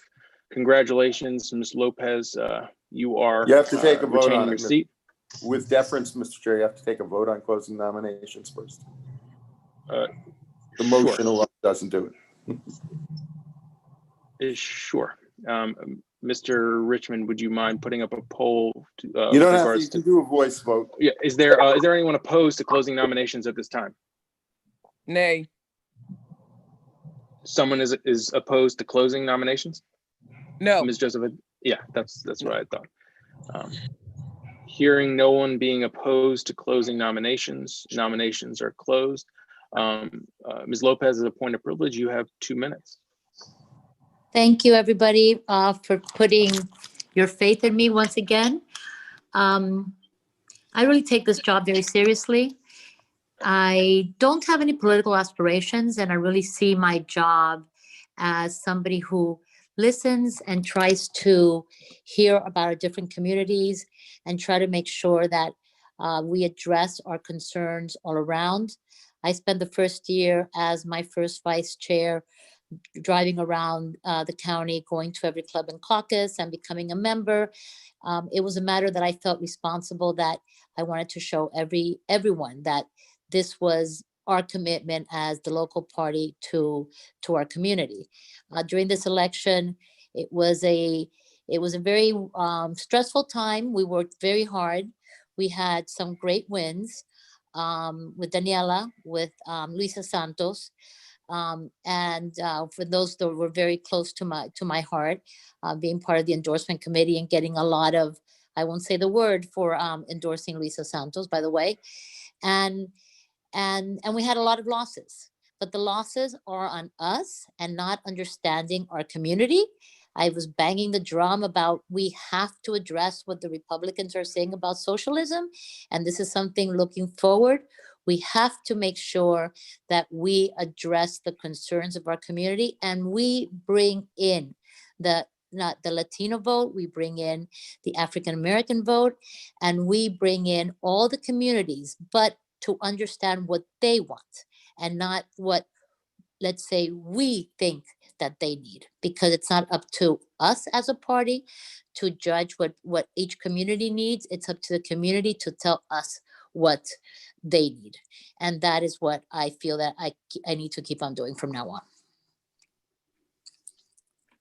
Thank you, Ms. Lopez. So up next, we're going to have our election for secretary. As of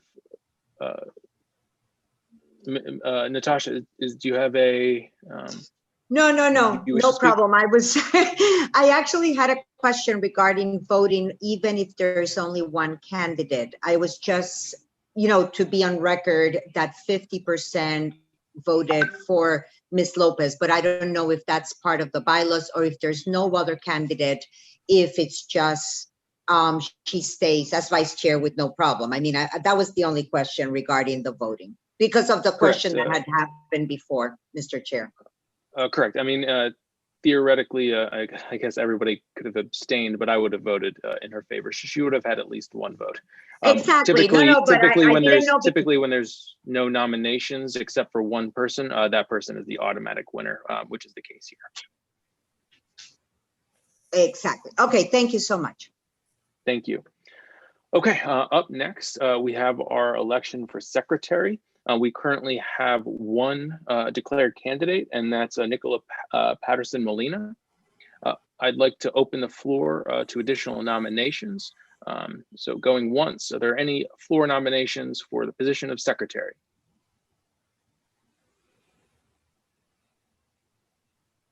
Going twice, are there any nominations for the position of secretary? Going three times, are there any nominations for the position of secretary? And entertain a motion to close nominations. I second. Moved by Franco, seconded by Ms. Joseph. Is there anyone opposed to closing nominations?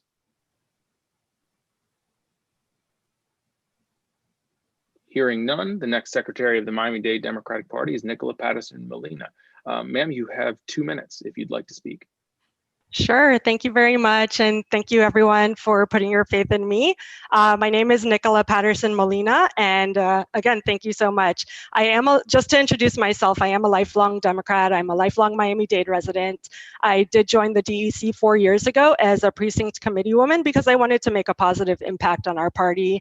And throughout these 4 years, through volunteering and organizing, I have gotten to know many, though not all of you, and I want to get to know the rest of you as well. So I am committed to doing my job well. I will adhere to our bylaws, keep detailed records, keep detailed minutes, and have information available and submitted in a timely fashion.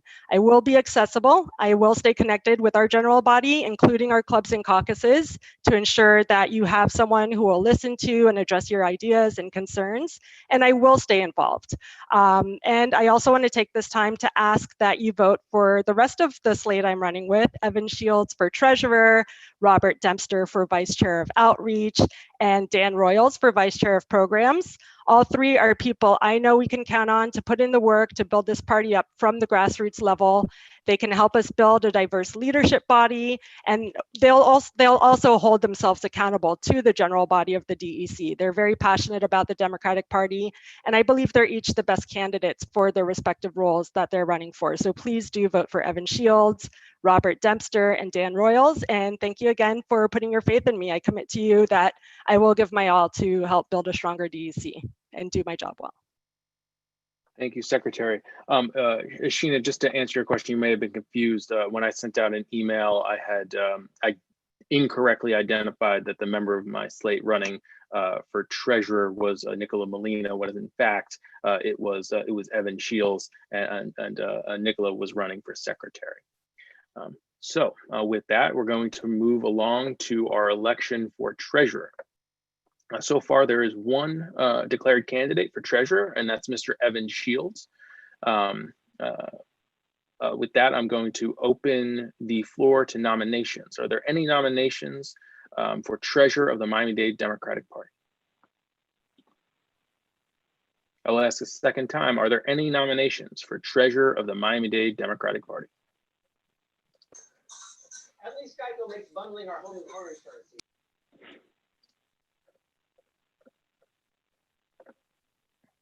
Are there any additional Move to close nominations? nomination. I'm Second sorry, that. Ms. Joseph, pursuant to Robert's Rules of Order, I need to ask 3 times Oh, whether or not we move to, if there are any nominations. So for a third time, are there any nominations for treasurer? Ms. Joseph, would you still like to make that motion? Absolutely. I motion to close nomination. And congratulations, Evans. I second. Seconded by Verlance and Franco Calise simultaneously. Are there any opposition to closing the nominations?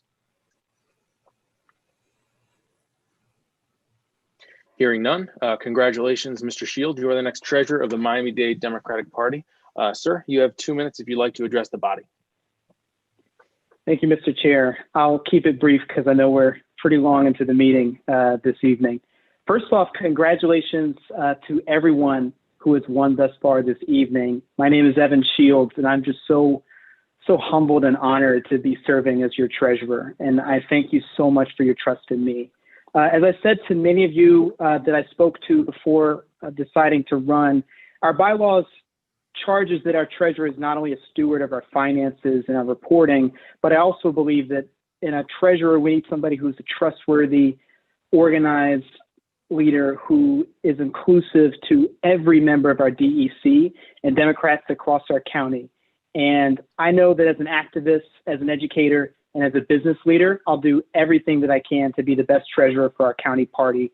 I promise 3 things to close out. I promise to recognize that I'm accountable to all of you, our DEC, as members. I'm accountable to every Democrat across our county. I recognize, too, that it's important for all of our leaders to be inclusive, particularly me as treasurer, someone who is helping manage our finances. And last, I promise to be inclusive, but also transparent in our budgeting processes, especially with all of our clubs and caucuses who are the grassroots backbone of our party. So thank you so much again for your trust in me. And I yield. Oh, one other thing, almost forgot to mention. I also would like you all to support the rest of our slate who is running this evening, Mr. Robert Dempster for Vice Chair of Outreach and Mr. Dan Royals for Vice Chair of Programs, both 2 men that I've worked with very closely since I've been here in Miami, and folks that I know that you can entrust in with our leadership. With that said, I'll yield the remainder of my time. Thank you. Thank you, Mr. Shields, and congratulations. So with that, we'll move along to the election for the Vice Chair of Outreach. We currently have 2 declared candidates. Excuse me, Mr. Chair, before we go on to that, I would like to make a motion that we have an audit of the a financial audit done prior to Mr. Shields taking office.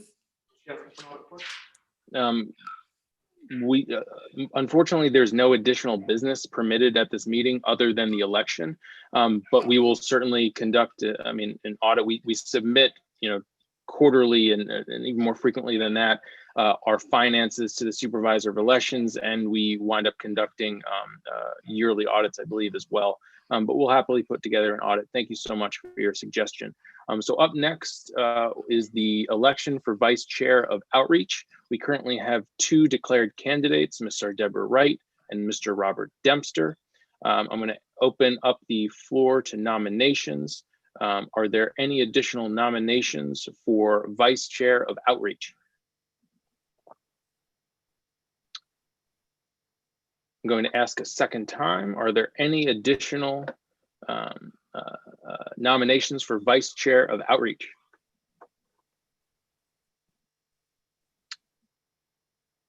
I'm going to ask for a third time. Is there any additional nominations for Vice Chair of Outreach? Hearing none, I'd entertain a motion to close nominations.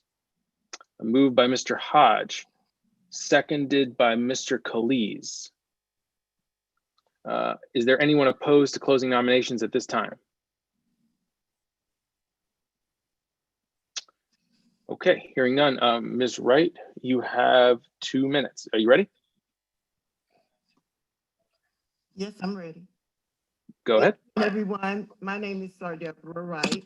and I am a loyal Democrat. I am a Christian and a single mother. I have been working in the DEC since 2008, and I am currently the District 7 Vice President for the National Active and Retired Federal Employees. Also, I am the Congressional District Leader for the same organization. I was under the chair, the former chair, Juan Cuba. I was the Labor Committee Chairman, and I have also served as the Secretary for the Disability Caucus. I have a lot of experience, but one of the things I want to let everybody know is that we have to make a change. If you look at what happened, we cannot put the blame in the last election on the FDP. Our present or our former leaders must take some of the credit for that, some of the responsibility, and we need to look at that. If you see, most of those people only changed positions. They went from being the treasurer or whatever, and now they're running for some other position. However, we cannot allow them to take us into another 2 to 4 years of failure. That's why I'm asking you to make a change. Don't be afraid to stand up. That's what we have to do. Recently, as of yesterday, as a matter of fact, I was maligned by one of our members. It was false, and I did ask for a suspension of this particular part of the election as far as this position. I did not receive any answers from the chair, but I do want to assure you all that I have never, and if you would look at the documentation that was provided, the attachment, I have not made any demands on the DEC or attempted to extort any money. I think that sad attempt to Thank you, Ms. Wright. You're about 30 seconds over. Okay, well, I just want everyone to know that I am not a criminal, and I don't think it was fair that the no Thank you, Ms. Wright. bothered to even say anything about that. I'm sorry, Robert. No, I was asking him to please allow you to finish. Thank you, Robert. I just want to say that I did not, I think everything should be fair. And as you can see, Robert and I get along, but I'm just asking for a change, and it's something that we all have to do. But I was prejudiced. I was presented in a bad light, and you all should know that I'm not that type of person. Thank you, Robert. You're welcome. All right, thank you, Ms. Wright. Robert, you ready? Yeah, absolutely. 2 minutes, sir. Thank you. I hope I don't sound like I'm rushing through this, but I want to get to a couple of things. One, Representative Gellert, that beard is really, really amazing. I'm trying to get there myself, but I have a little work to do. 2, congratulations to everyone who's won their races thus far. I know how hard most of you guys have worked, all of you guys have worked, and you definitely deserve it. And we as a body are very lucky to have all of you. 3, congratulations to the entire body on getting a dramatic upgrade at the secretary position. With regards to the outreach, with regards to what I'm running for the outreach position. Most of you are going to hear this twice because I've called almost all of you and had the same conversation. What we've done with outreach has typically been a 2-pronged effort. One is our maintaining and developing our relationships with our elected officials. I think we've done a great job with that. So I think we've done an excellent job with that, as evidenced by the turnout of current electeds that we have just on this call. And the second way that we view it is is community outreach. And the way that we've been doing our community outreach has been, kind of sponsoring pre-existing events and showing up and doing our voter registration at those events. I think that's been a great, start. We had record turnout of Democrats and record vote by mail registrations and signups over the last cycle. So we have a great foundation for that. But we can't ignore, as Ms. Wright said, we can't ignore that, while we had great successes on a municipal level, electing Daniela Levine Cava, 9 of our municipal, endorsees won their races. Those are great successes, but we cannot ignore what happened on the state legislature side. Our policies work. The state of Florida loves our values and our policies. That's evidenced by the fact that, $15 minimum wage passed by, 60-something% this cycle. It's evidenced by the fact that, the Amendment 4 passed last cycle. Our policies are not the problem. We have a branding problem. And the reason, when people like your policies, but they don't show up for you, that's a branding issue. And what we need to do to combat that is to be in these communities on a year-round basis, not simply 3 months before an election when we're trying to get people to vote. The way I view Mr. Dempster, you're a bit over time. All right, thank you. Thank you, Robert. You can conclude with the last sentence. Well, what I intend amount of time? What I intend to do. Okay, go ahead. I was allowed to go over, so don't you think Robert should be allowed to go over also? Sure. I mean, if you'd like, you went to 2:45, and I mentioned it to Robert at 2:45. I just wanted to keep things equal. But Robert, please finish. Just to wrap it up, what we need to do going forward is we need to have a presence in communities on a year-round basis, not just when we are, having elections. The way that we do that is by putting together smaller, obviously not cost-prohibitive programs that have benefit to those communities, not just showing up and doing voter registration. I intend to establish an outreach committee, and that's the primary focus of what I envision for this position going forward. Thank you very much. Sorry for going over time. Thank you, Mr. Dempster. Christopher, would you mind putting up the vote, please? Sure thing. Okay, you should see the window on your screen.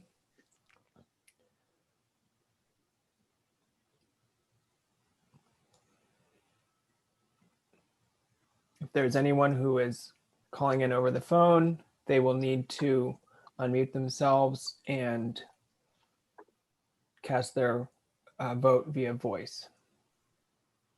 And the way to unmute is hit *6.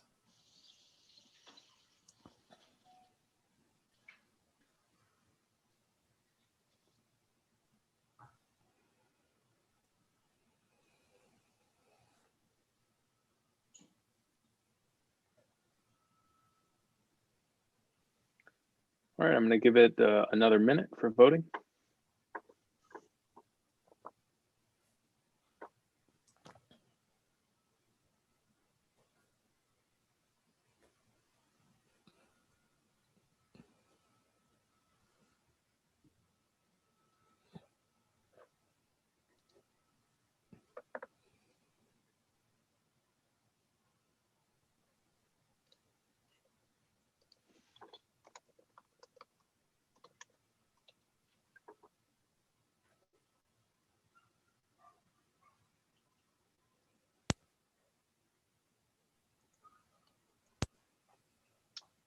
If you haven't cast your vote, please do so now.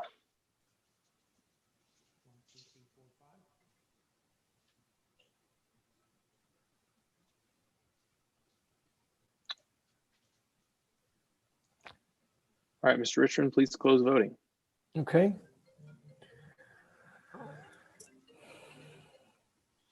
Okay, I'm sharing the results. Mr. Dempster has 82 votes. Ms. Wright has 15, and there are 2 abstentions. Thank you, Mr. Richmond. Congratulations, Mr. Dempster, on being elected Vice Chair of Outreach. Okay, next up is the final election on our agenda. It's the election for the Vice Chair of Programs. We currently have 1 declared candidate for this race. So I'm going to open up the floor to additional nominations. The candidate, by the way, the declared candidate is Dan Royals, no A. So we've got going once. Is there any additional nominations for Vice Chair Programs?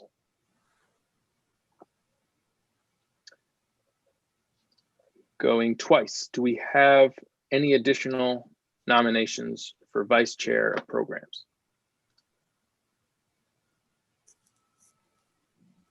Going 3 times. Do we have any additional nominations for vice chair of programs? Motion to close the floor. We have I a motion second. to close from Mr. Byatt. I heard Linda Joseph, I believe, with the second. Is there anyone opposed to closing nominations at this time? I oppose. Hearing nothing. I'm sorry? I was saying at the time that Ms. Joseph was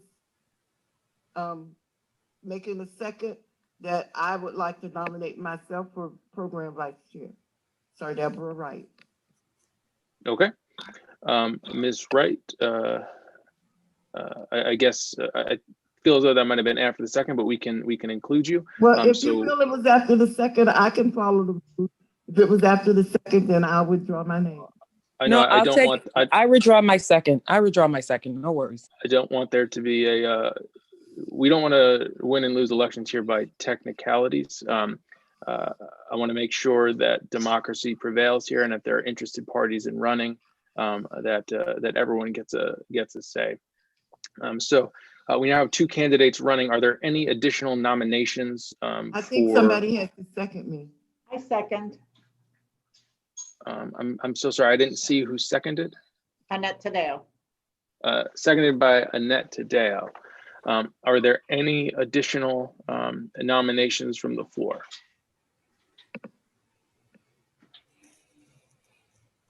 Okay, Ms. Wright, you have 2 minutes. Okay, one of the things I didn't get a chance to say before, I think wherever we work in the DEC, we have to remember to put all of the time and effort into the Democratic clubs, because the Democratic clubs know their people. This is one of the reasons why we failed miserably in the November election. Nobody knows their neighborhood like the Democratic Club, like the different organizations that are out there. One of the things about Mr. Royal, he took over the Interclub Council, if I'm not mistaken, and he didn't bother to continue with the people who were working with those people on the Interclub, in the different Democratic clubs. I was one of those people.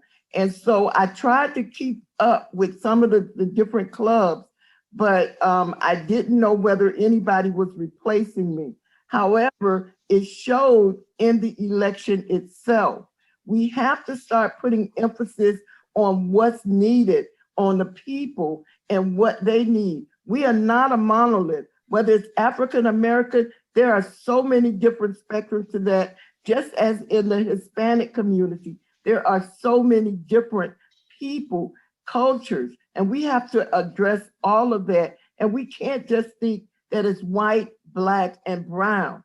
There are so many other people, so many organizations, and all of them need to be recognized and allowed a seat at the table, not being placed on the menu and used as crumbs when they're needed, but allowed to make an effort and have input in what's going on in the DEC. That's what we are, a party of the people. So we need to do that and be that. Thank you, Ms. Wright. Mr. Royals, are you ready? I am. You have 2 minutes. So, hi everybody, my name is Dan Royals. I want to start by congratulating everybody who's been elected so far tonight. You may know me as the past president of the Miami Beach Democratic Club and as the current Interclub Council Chair.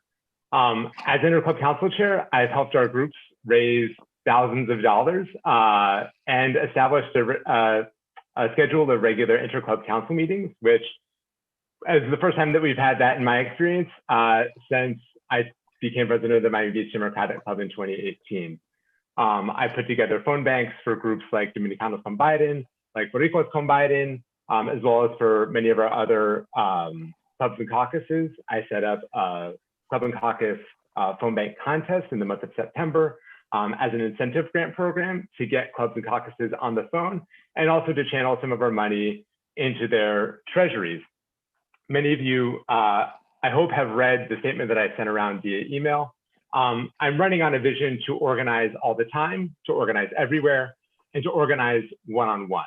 As Robert said, we cannot just be going to people when it comes to election time. We need to be in the community 365 days out of the year, including in off-cycle years. We also can't take energy communities for granted. We can't take Miami Gardens for granted any more than we can write off communities like Hialeah or the Hammocks or Homestead. We need to be on the ground throughout the county, in every corner of the county, so that nobody gets left behind. And we need to be organizing one-on-one. We need to be on the phones. We need to be knocking doors until we get a vaccine. We can knock doors in a socially distant way. But we all know that as committee people, our primary job is to recruit precinct captains. And that means we need to be building relationships in our communities and training those people to build those relationships as well. So I intend to launch a program of deep canvassing so that we're in the community, listening to people's hopes, fears, concerns, and making sure that people in our community feel heard by us. And so I plan to implement a program that includes training and structure and accountability with goals and metrics so that we know that we're going to get to where we need to go to win in 2022. And that work starts tomorrow. If I'm elected, I promise to start that work tomorrow. Thank you. I yield the balance of my time. The balance of your time is negative 25 seconds. Okay, Mr. Richmond, would you mind putting up the voting poll, please? Okay. You should see the window on your screen. If you are calling in, you need to hit *6 on your phone in order to unmute yourself so that we can hear you, and cast your vote by voice.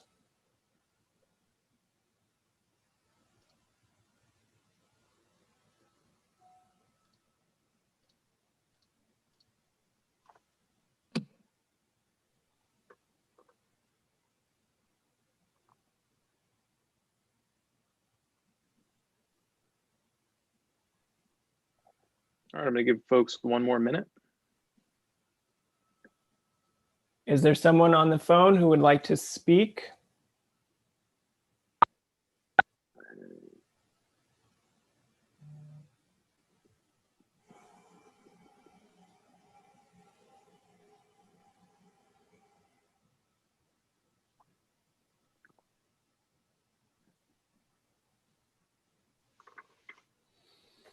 I'm gonna give everybody another 30 seconds.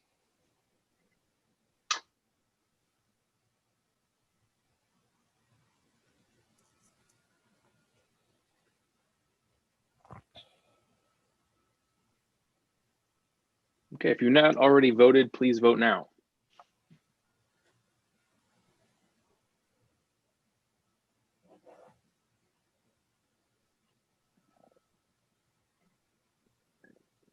All right, Mr. Richmond, please close voting. Okay. These are the results. We have 76 votes for Mr. Royals, 14 votes for Ms. Wright, and 0 abstentions. Congratulations, Mr. Vice Chair. Okay, I want to thank you all for being with us here tonight. As I said, per FDP bylaws, the elections this evening were the only business permitted on the agenda. Very shortly, we will be releasing the schedule for meetings for 2021. I imagine our first meeting will wind up being in February. And then more or less every 2 months after that, obviously we'll do our best to schedule around qualifying periods for endorsement purposes and around elections as well. So with that, I would entertain a motion to adjourn. So moved. Moved by Mr. Byatt. Was that Ms. Joseph on the second? Is there anyone opposed to adjournment? Excellent. Hearing none. Thank you, everybody. Have a great evening. Congratulations, everybody. I had a point of order. I'm sorry, Dr. Kristen. We adjourned. Can I have my point of order? Sure, Dr. Christian.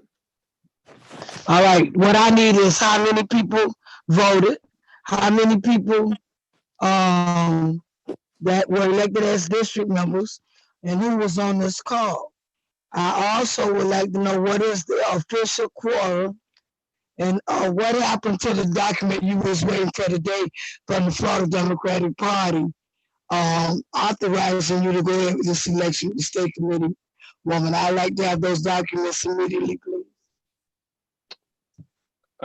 Thank you, Dr. Christian. With regards to quorum, our quorum number is 19. Obviously, we had over 100 members in here, so quorum was achieved. In terms of the voting records, we'll certainly compile those and send them to you tomorrow. All right. Thank you, everybody. Thanks. Have a good night, everybody.